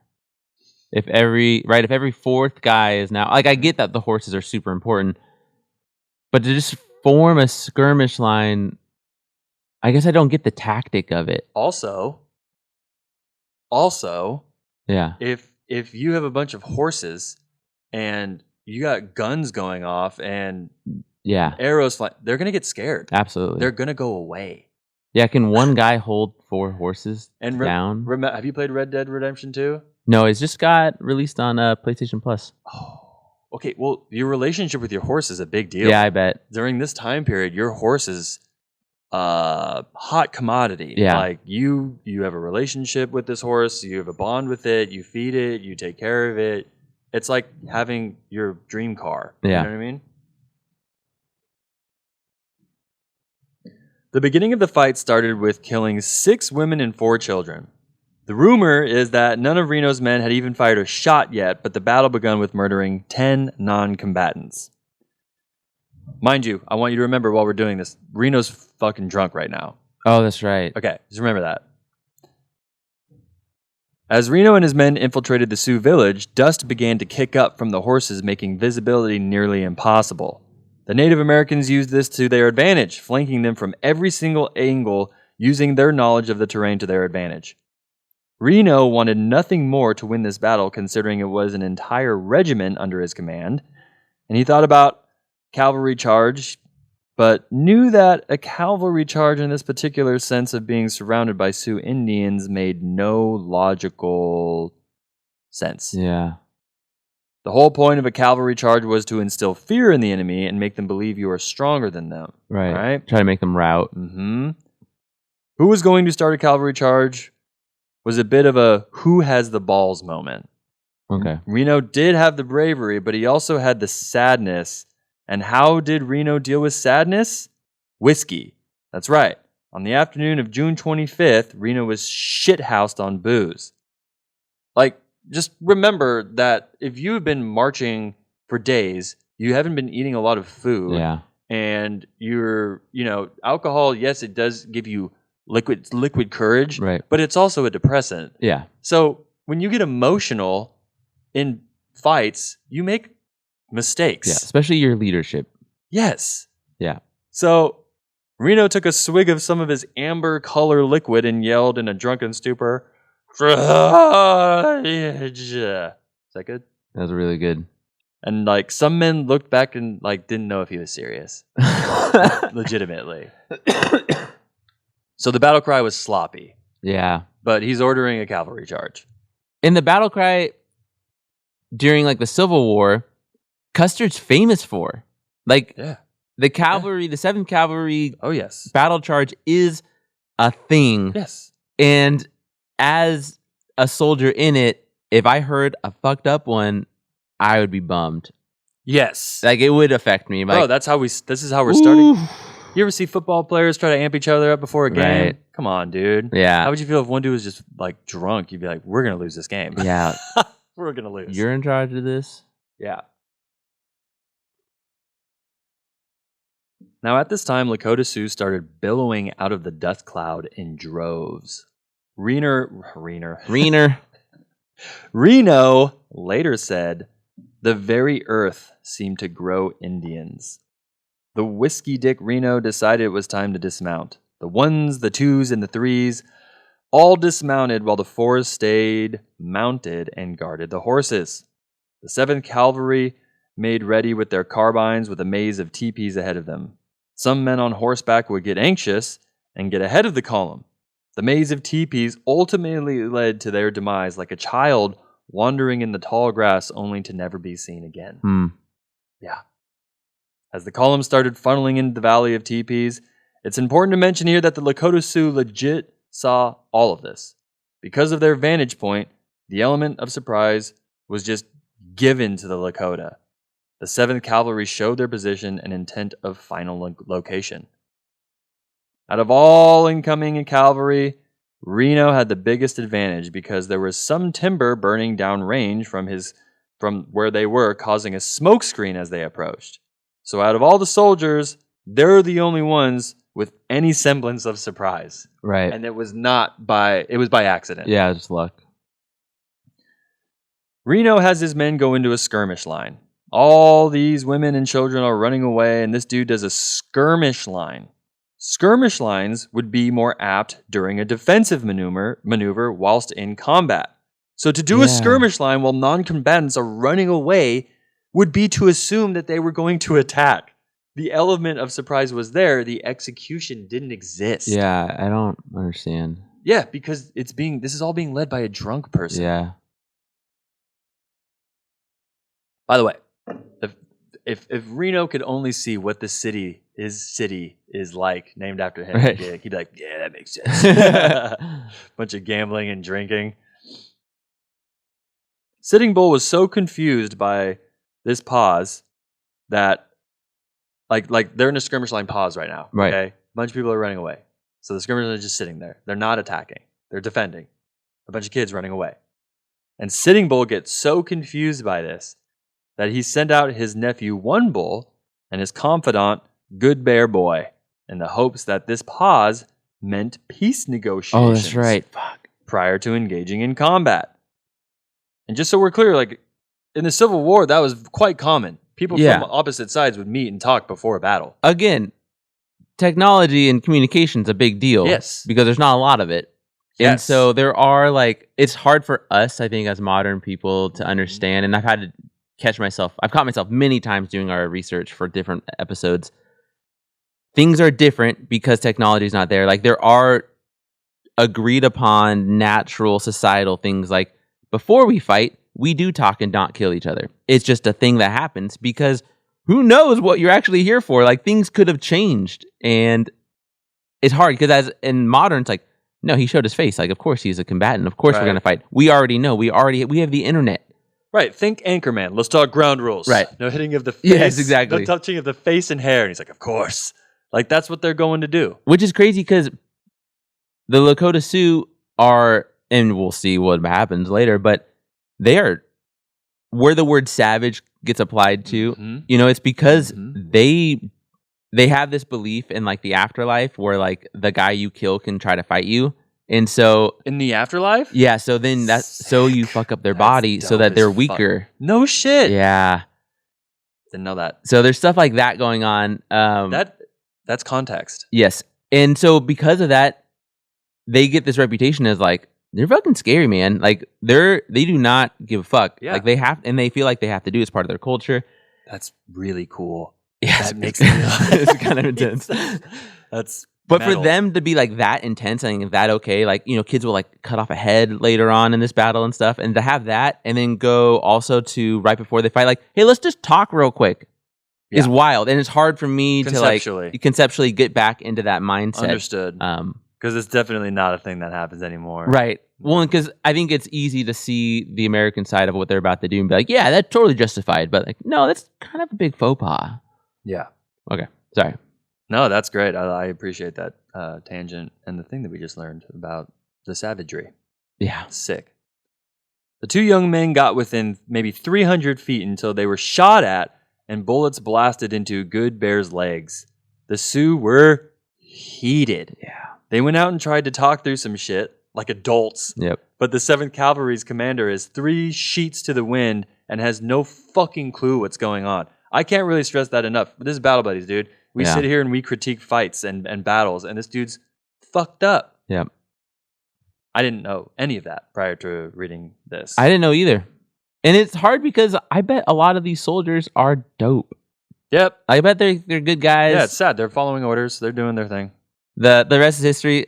I'm loving how British people talk about the stuff that we talk about because they are so like they undersell it like on purpose, and they're like, very bad behavior. Reno, very bad behavior. Yes, very bad behavior, isn't he? He's having bad behavior today. Like, hey, he's a fucking dick. Yes. So Reno's having bad behavior. So we have a different perspective here. After a Lakota leader tried to go out and his horse was shot, the Sioux had no choice but to realize peace was not an option. Reno's skirmish line kept on firing. The carbine's distance was roughly 250 yards. Okay. The cavalry was shooting at Lakota well over 250 yards, wasting their ration of 100 bullets per soldier because they're fucking idiots, bro. It's so annoying. And because they went fast, so they didn't bring their mules, which have their extra ammunition. Mm-hmm. So they already know they're on, and this is the thing that would stress me out as an officer. Like, I would just be so concerned about ammunition in a charge. Have you not played Resident Evil? Ammunition is huge. Is the name of the game. And they're also, the distance, it's just bouncing off of them. like the Hulk. The whole point of the officers are supposed to control fire. Yeah. Like, that's not the whole thing, but like in a skirmish line, that's pretty much the whole thing. Aim, ready, fire. Hold, do not fire right now. Like, this is your discipline. That's one of the things that, because we've been playing Advanced Wars. Advanced Wars gets that pretty good. Oh, yeah. With ammunition. Yes. Like, you have ammunition and you're going to run out and you better resupply. Like, I like that. It's the name of the game, Yeah, dude. I like That's it. absolutely part of it. As a kid, I never paid attention to it. I just let them blow up and then get a new one. And now I'm like, oh, I got to resupply these guys. Boom, boom, go, pow, pow. Yes. Yeah.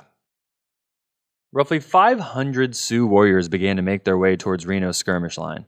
The carbines were able to hold off the warriors for a while, but the soft dense of the skirmish line was in danger of being surrounded by angry Sioux wanting to avenge the children that were recently murdered. Yeah. Amidst Reno's blunder, Custer saw him fighting the Sioux and made the decision without communicating that he was no longer going to come and support Reno from the rear, but he was going to come from the right. Just going to make that decision. Great. How he thought Reno would magically receive this information is beyond me, and I am sure other actual legit historians who do this for a living are also pretty fucking confused by that. Yeah. All right.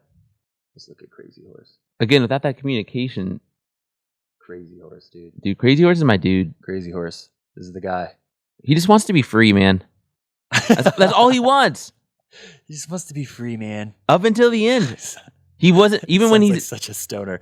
He just wants to be free, does, man. Even at the end when they're like, hey, we'll help you when he's dying. And he's like, I won't lay on your cot. I lay on the ground. And he died on the ground because he didn't want any of the white man's pity. I get it. Dude. Some people are like, you're not gonna, I don't want that. That's not my life, dude. I'm good. And Crazy Horse, one thing I learned about him, because I listened to the Ghost Dance stuff. Oh, so sick. And he's trying to have like this vision. So this stuff comes later on, but he's trying to, there's like this new thing about like trying to get the buffalo and the bison back. And he goes to try to have a vision to try to like, you know, rally troops and stuff. And he doesn't have the vision. And he tells everybody he doesn't have a vision. So that means that him and Sitting Bull, every time they have like one of these visions, they're being legit, because when they don't have a vision, they go and tell everybody that they didn't have a vision.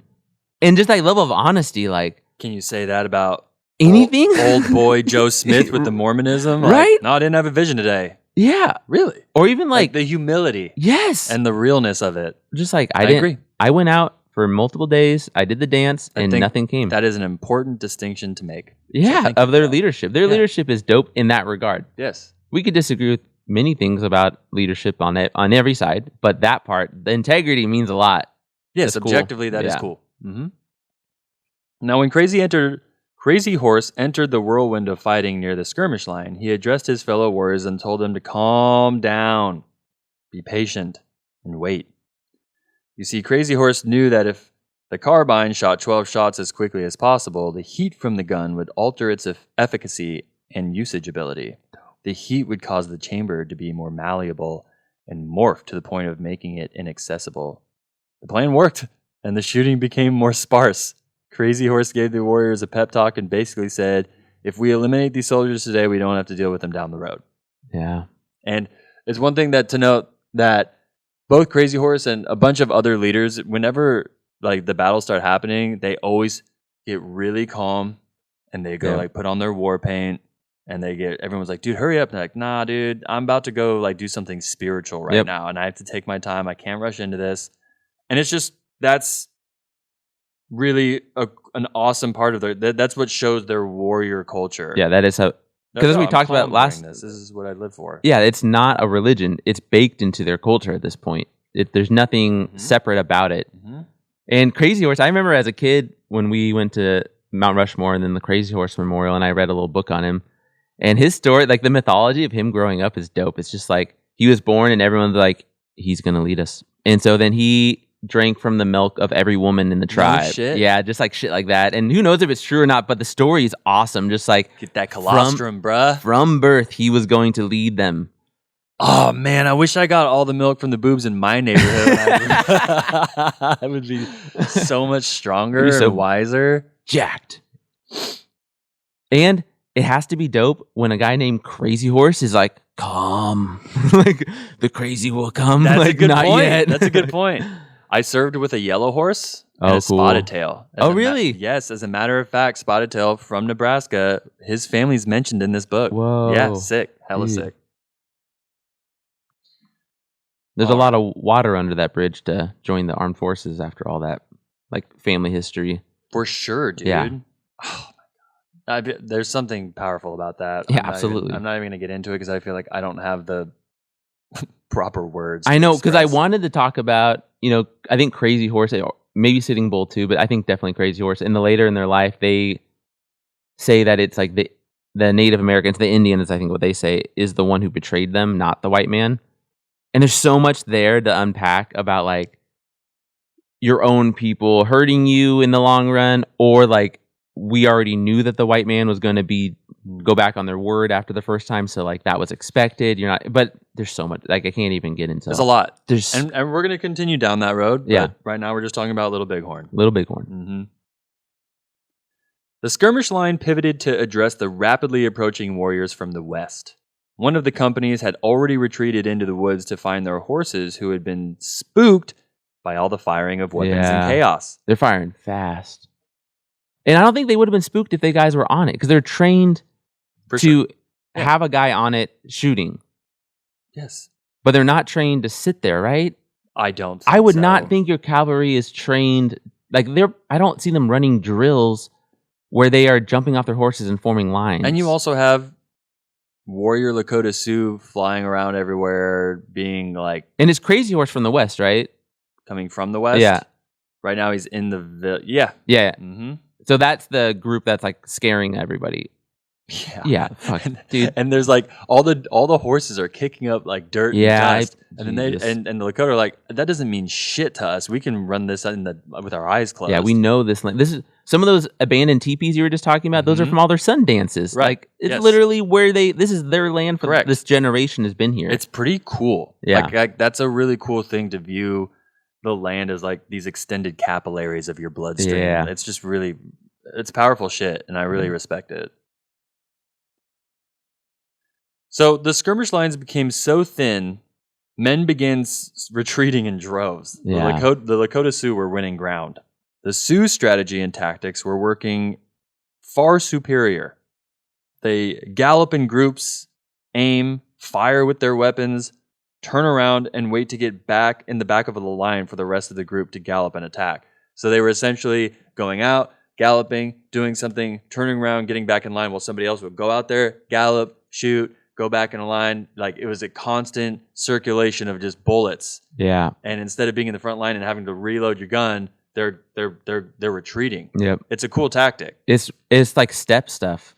Yeah. Because it's countering the whole idea of Civil War tactics of like lining up and, Mhm. getting overlapping fields of Mhm. fire, which is very powerful unless the other side doesn't do it and they know how to not do it. Right.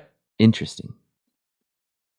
As the Sioux started to cave in on Reno and his men, Reno's scout got hit in the back of the head with blood and brains drenching Reno's face. Oh, yeah. I forgot about that. This spooked him to the point of dismounting his horse, remounting it, and exclaiming to his subordinates that if they wanted to survive, follow his retreat. So Reno bounces. After getting brains splattered in his face, he was like, I think I'm done. I do agree with Reno here.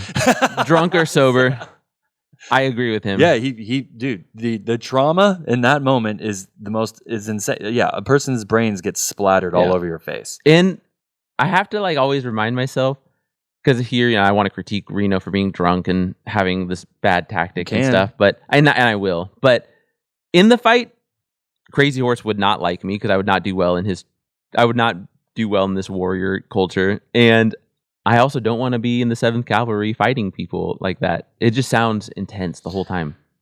I think that, and we talked about this with Spartan culture when we did Thermopylae.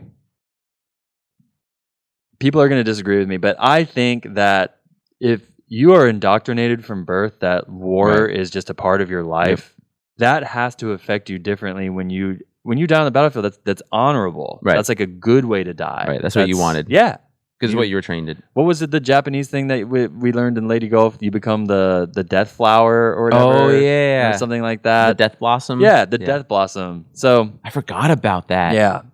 So go listen to our Lady Golf series. It's awesome.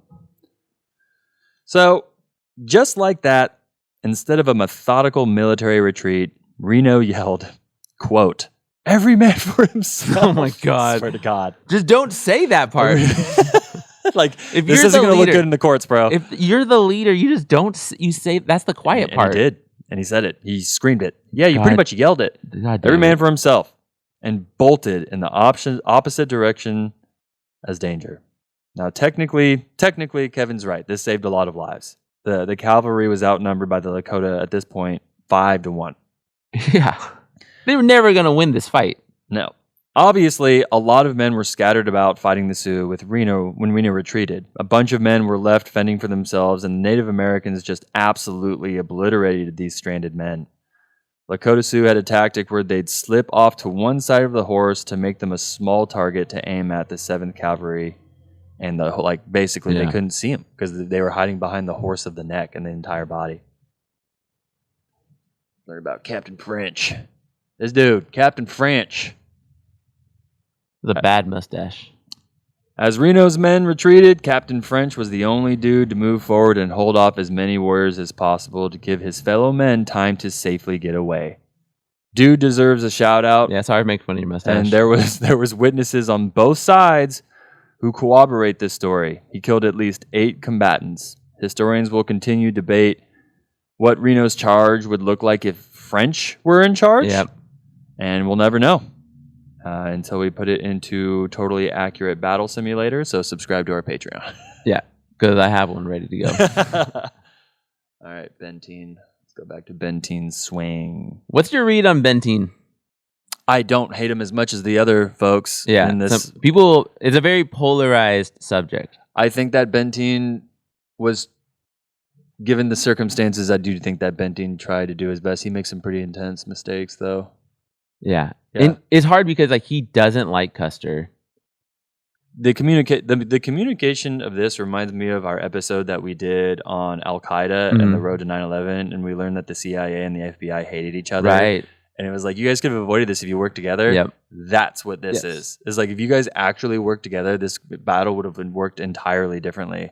But it was all about their reputation, selfish, and it was all seeded in greed anyway. Right. And of course, things are going to be not go well when things are rooted in greed like that. So you're kind of the Crimson Tide ending where it's like Denzel Washington's right, technically, but him not being able to work with the other guy is still the utmost failure. So like you're not critiquing him as much as everybody else, like that he's petty and Benteen specifically? Yeah, Benteen specifically. That he didn't like purposely fuck over Custer, but him and Custer's relationship was a factor. Yes, I would say that. Okay. That's the camp that I'm in, probably.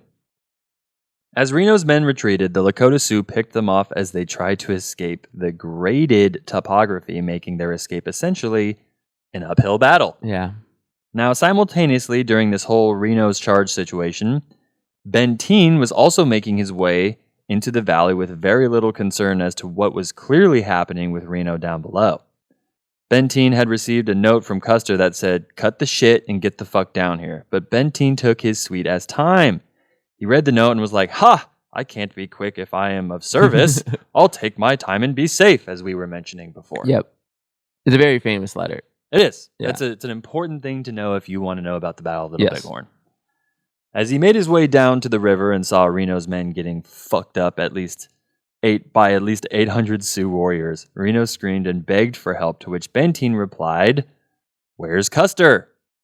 As far as the eyewitnesses go and handwritten accounts go, during this time of the battle, Custer was nowhere to be seen. In theory, he was missing, probably watching from afar, for about 45 minutes. It's a long time in battle time, Yeah. like especially with this time period. This is a part where the book I read dives into the concept of judging figures from the past. And as Kevin likes to put it, I don't need my historical figures to be heroes. And Nathaniel Philbrick writes something beautifully here that I think every history nerd or enthusiast should hear. This is one of my favorite quotes, not only from this book, but any book.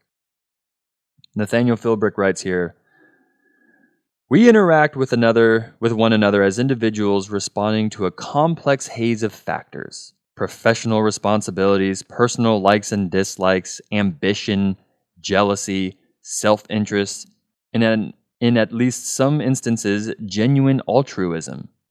Living in the here and now, we are awash with the sensations of the present, the memories of the past, and expectations and fears of the future. Our actions are not determined by any one cause. They are a fulfillment of who we are at that particular moment. After that moment passes, we continue to evolve, to change, and our memories of that moment inevitably change with us as we live with the consequences of our past actions, consequences we were unaware of at the time. Yeah, that's dope. Like, drop the mic. Yep. That's beautifully said. Basically, even in Custer's defense, yes, he was a silly character and all these things, but at the time, none of us were there, and he was making decisions that he thought were fair at the time. Yep. So, food for thought. Now, as Custer was nowhere to be found, the columns were all simultaneously trying to retreat, or as they would say in layman's terms, get the fuck out of there. Intermittently through their retreat, officers would try horrifically formed skirmish lines. Men who tried to retreat would be shot. At one point, the 7th Cavalry tried a feigned retreat.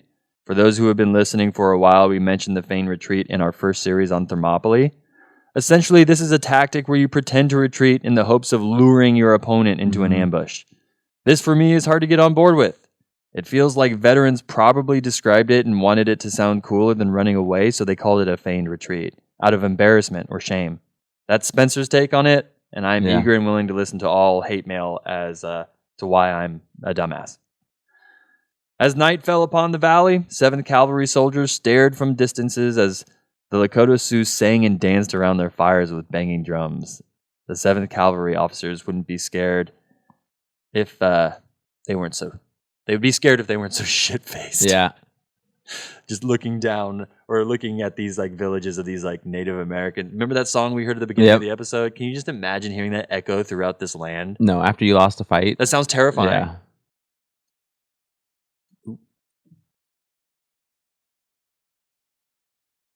The siege. The next day, the 7th Cavalry had essentially created a staging area to sleep, complete with a barricade and herd of mules and horses. On day 2 of the battle, the warriors began to surround the 7th Cavalry, while the soldiers would intermittently hop over the barrier and charge at the warriors, making their way into the surrounding 7th Cavalry. The day started getting hot, with temperatures reaching over 100 degrees. Dead horses started rotting, and the smell was horrendous. Soldiers were also getting dehydrated to the point where they couldn't speak because their mouths were so dry. Soldiers resorted to attempting to extract urine from the dead horses in desperation for liquid to enter their body. Damn. Soldiers would make their way to the river and get water, only to be met with Lakota snipers shooting at those wishing to satisfy their thirst. The river was over a mile away, and some of the soldiers who got water while others got shot at, later received the Medal of Honor for their efforts.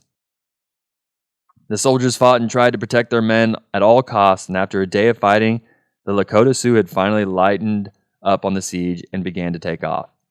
The Lakota village that was close by quickly became desolate. The 7th Cavalry did not know where the fuck that the Native Americans just went to. They're like, where did they go? Why are they not fighting us anymore? So, 8,000 Lakota and 20,000 animals moving away from the village as one is what that looked like. That's that's a fuck ton. The next day, the men who survived the siege got to watch a column approach them. As to whose column it was, they'd have to wait and find out. Whose column is on the... Who's coming? Yeah, the Montana column. The Montana column's coming. So, the Montana column was clearly late to the party. They had to use the Far West ship to ferry soldiers across a river to finally meet up with the rest of the columns. By the time that they met up, the officers got together and wondered where Custer was. And that was their next move. Send some men to go figure out where the hell Custer has been all this time. Yeah. So here we are. This is the last stand. Now, like I said earlier, if I were to make a movie on the Battle of Little Bighorn, the movie would jump back and forth between the battle and the courtroom. After this battle took place years down the road, a lot of the decisions that were made were put under a microscope and analyzed in the court of law, which is really cool. When General Benteen looked down upon Custer's battlefield and recalled his perspective to the courtroom, he mentioned how Custer's men had no structure or organization to their formations. Soldiers were peppered all over the battlefield, making the message of confusion and despair seem quite obvious from the outside looking in. What's he up to? According to some Lakota testimonies, Custer's battle began with a charge down a ravine, and within the first 20 minutes of fighting, the army was ambushed by the Lakota and Custer had been killed quickly. The accounts on this are all over the place. Any memory of someone who was sleep deprived, dehydrated, hungry, scared, and possibly drunk is kind of hard to hold up in court. At the time, all the different accounts and stories made the Battle of Little Bighorn one of the biggest conspiracy theories of the 19th century. With all the different stories and perspectives, white Americans do what white Americans do best and came up with their own story. For this episode, we will just follow the research of the author Nathaniel Philbrick and see what the conclusion he came to, knowing full well that the whole truth and nothing but the truth might not exactly be what we hear today. And that's okay. That's okay, because there's so many versions that's of okay. this. Yeah. History is like that sometimes. Darren Carlin's most recent episode, he talks all about that, where he was like, sometimes you just have to accept the ancient history is what it is. We understand it to be what it is. And it still gives you lessons. For you Star Wars nerds out there, it's like canon versus legend. Right. It's like that. Allegedly, Custer had made his way into the Battle of Little Bighorn to perform both aggro and control. The idea was that he'd quickly move in on the non-combatants. Aggro, kill as many non-combatants as possible. Control, and then the Lakota would surely surrender. Right. Am I saying this properly? Yeah. Okay. For those of you who haven't listened, go listen to our strategy versus tactics episode. Unfortunately, this became more of a tempo move. The 7th Cavalry came in hot, and in return for their aggression, gave up their location. Yeah. The Lakota Sioux capitalized on this mistake and ambushed the fuck out of the 7th Cavalry. It sounds so much like the tempoing from Vietnam, the Yadrang, where it just, also 7th Cavalry. Right, that's why it's crazy.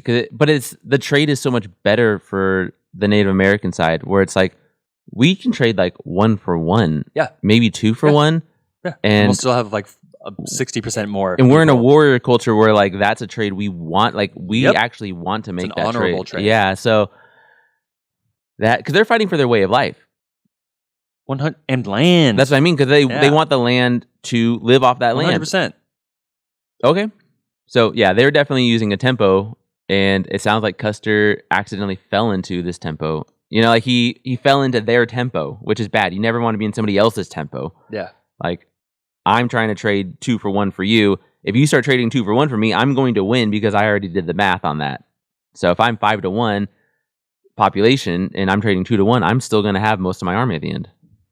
Yeah, that's why a war of attrition sucks. Yeah, terrible.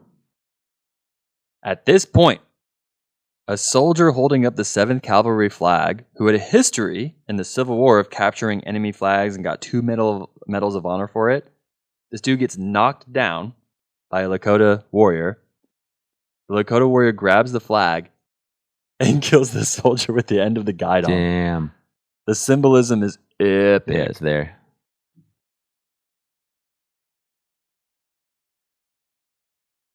Oh, that's right. Okay. Oh, and another thing about why maybe it's so hard to figure out what Custer specifically was doing in this battle is that he didn't have his long hair in the battle, and he didn't have his fancy coat. Yeah, that's where he gets all of his power. Well, it's just that because they say they don't think the Native Americans knew who, because they recognize his brother, they think, but they don't think they recognized him. So when they found the mutilated body, they're like, it just looks like all the other bodies. That's a really good point. Yeah, and so I think that added to the confusion. Like they looked for him, and they couldn't find him. Good point. Fascinating point. In 1983, the battlefield of Little Bighorn caught on fire, which gave scientists the opportunity to sweep the field for archaeological discoveries. Yep. Yay! Yep. one thing they discovered was how many firearms the Lakota Sioux had. Yeah. And not just any weapons, automatic weapons that could fire 17 shots without being reloaded. Really? And the 7th Cavalry was outgunned. Wow. Not just the bullets, but arrows too rained down on the 7th Cavalry. It is also rumored that all the horses fleeing from all the loud sounds were carrying ammunition as well. So the 7th Cavalry's ammunition was running all over the place on scared horses. Sitting Bull sat 2 miles away and watched as his prophetic dreams came true. Sitting Bull's strategy was to let the 7th Cavalry come to him in an emotional fit of rage and make mistakes. When the mistakes were made, his warriors would capitalize on the mistakes, and capitalize they certainly did. 2 bullets were found in Custer in the after-action report. And in a solid conspiracy theory, they found him close to his brother, Tom. Rumors also spiraled that his brother Tom shot him in the head so he didn't have to watch his brother die a slow death from the first bullet wound. Who knows? Yeah, I could see it. Problem for me is how Custer died doesn't really matter. He was a general that wasn't even in charge of this entire operation, but somehow manages to harness all of my scrutiny when he doesn't necessarily deserve the scrutiny in the first place. Wow. He died because he thought he was in charge and gave a bunch of orders after orders were made by the actual people in charge. Yes, Custer made a name for himself as being really good at, quote, killing Indians, end quote. But using the tactic of aiming for non-combatants makes him a kind of douchebag in the grand scheme of historical context. Right. As the Lakota Sioux dragged the battlefield looking for gear adrift, women who lost their husbands and children went around and mutilated the 7th Cavalry, looking for closure, one might assume, but also what Kevin spoke about earlier. Now, how did they mutilate Custer's corpse? I was hoping Kevin would have a sip of whiskey, but it's the morning, so we're not doing that. We'll have a sip of water instead. Get hydrated. Yeah. All right.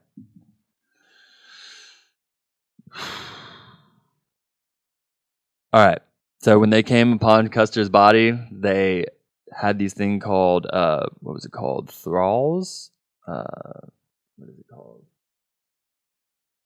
Anyway, there were these needles that you would puncture leather and... Okay, yeah. Okay. So Like an acupuncture needle, but stronger. Yep. And so they took these needles and they punctured Custer's eardrums.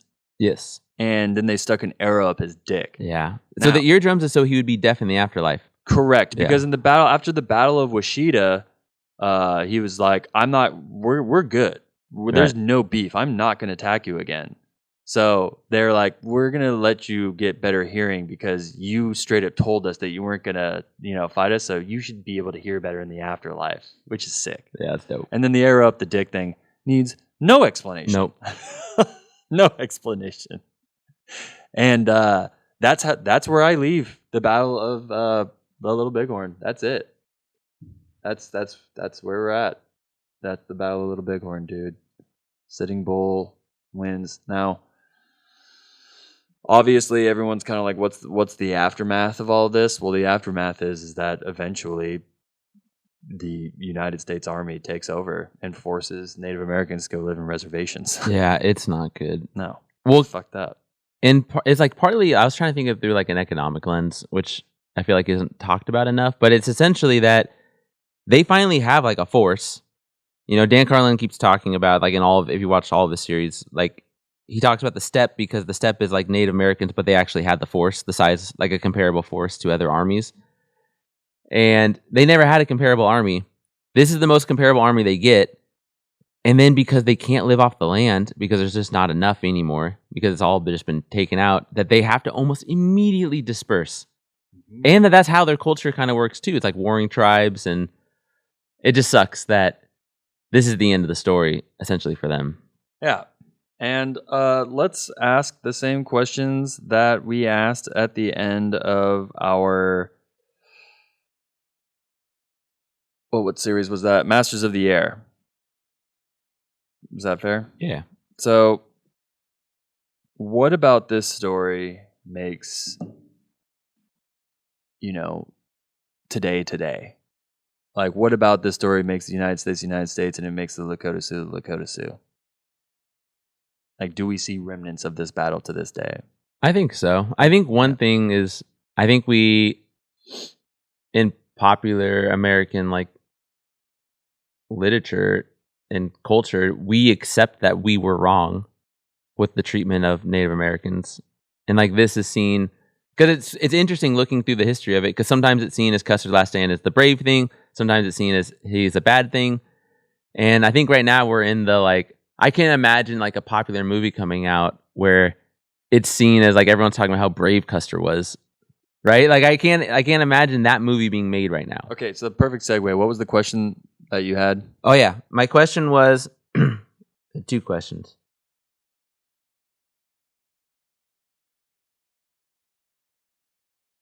All right, so talking about the myth within, like this battle is mythologized almost immediately. So within like 200 years, so like up to this point, was the myth that was created helpful for American morale or the culture, or was it damaging because of what we did to the Native Americans, like going back on our deals and stuff? Both. Yeah. Unfortunately, this is exactly why I added in the episode the part about him specifically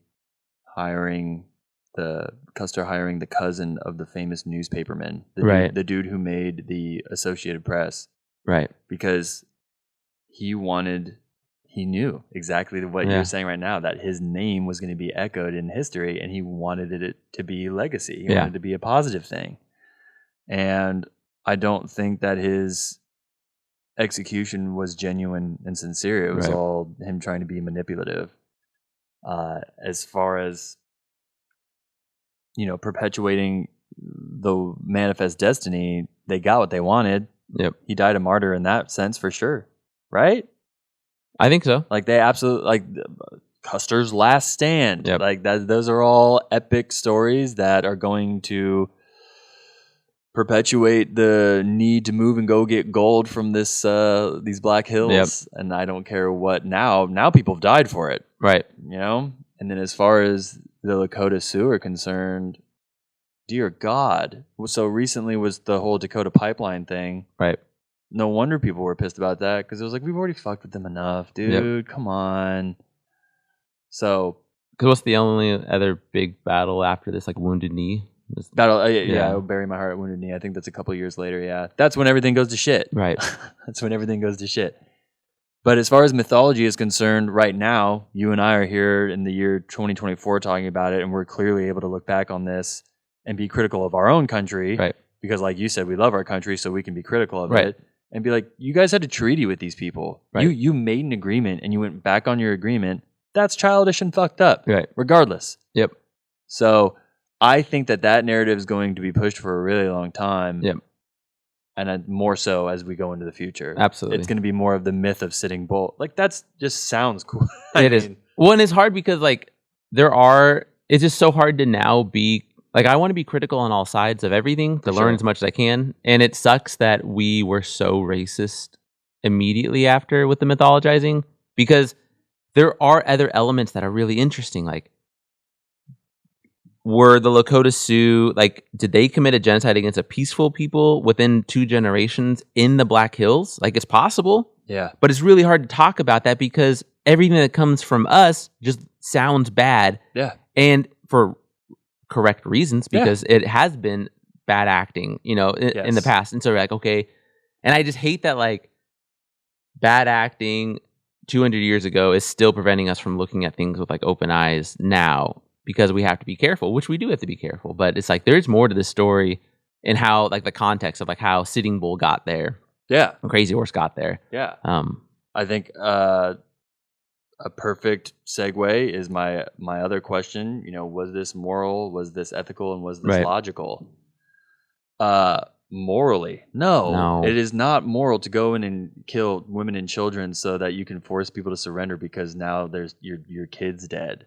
Morally, that is fucked up. Yep. There's no moral ethics there. No.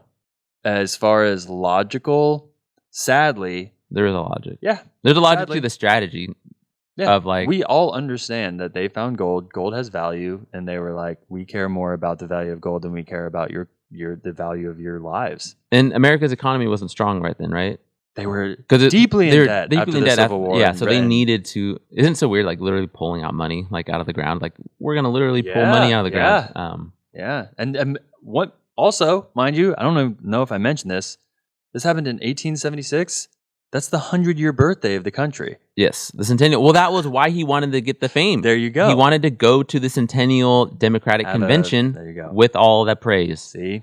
Fuck it, which is and so for me, looking at it objectively and being like, on the 100-year birthday of the free country, and you guys are straight murking Native Americans, like, that's not a good look. Right.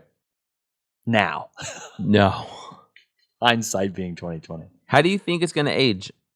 So the other mythology part is, I think about Thermopylae a lot and how Thermopylae has changed over the thousands of years. How do you think this story will change? Because I don't even know if America will be around in 2,000 years. Yeah, for sure. But the story probably will, because it's a fun story.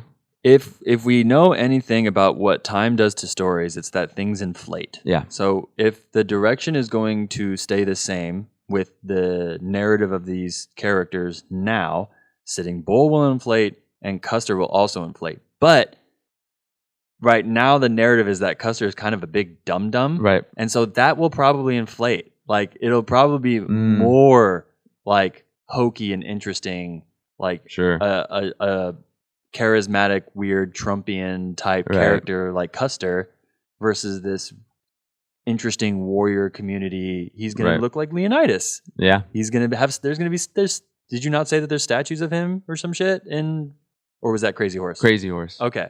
I think there is a Sitting Bull statue. But yeah, these are people who get statues. Yeah. That's what these people are. Is there a statue of Custer anywhere? No. You know what? I think they took one of his down. There it is. Yeah. They had one up in this on this battlefield, took it down, and were like, let's dedicate this to Sitting Bull. Yeah. So there you go. There's where the narrative is going. Right. Those will just be inflated over time. Maybe sometime we'll get maybe we'll get an airport. It's just so interesting because the story will be different from Thermopylae because in the end, the Greeks eventually win. Kind of, I mean, they really win because of Alexander the Great coming later. Okay. But they do win, and they win after, they have like that big battle where and they do beat the Greeks. I mean, they beat the Persians within that generation. But the Native Americans don't ultimately win. They win this battle. They win their last stand, right? They win the Battle of Little Bighorn, and then they lose the war. And so it's like it's an inverse to Thermopylae.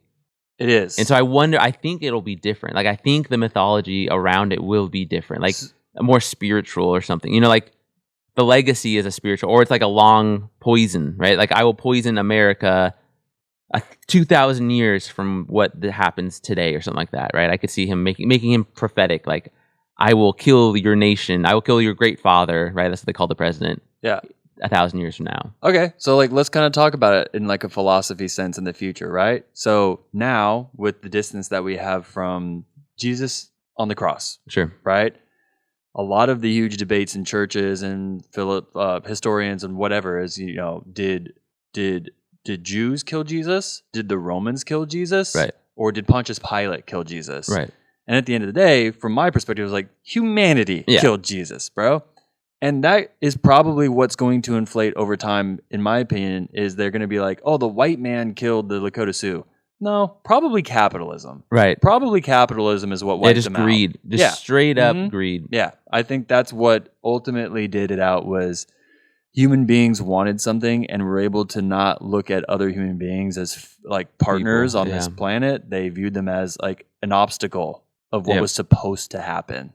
Well, it's a solution, because if we think about it as the economics, like the gold, I like that. Because it's literally us being children and killing each other in the Civil War over disagreements caused us to be in debt. And then so like literally our greed of like rejecting, slavery, like, or not rejecting slavery, I guess. Right.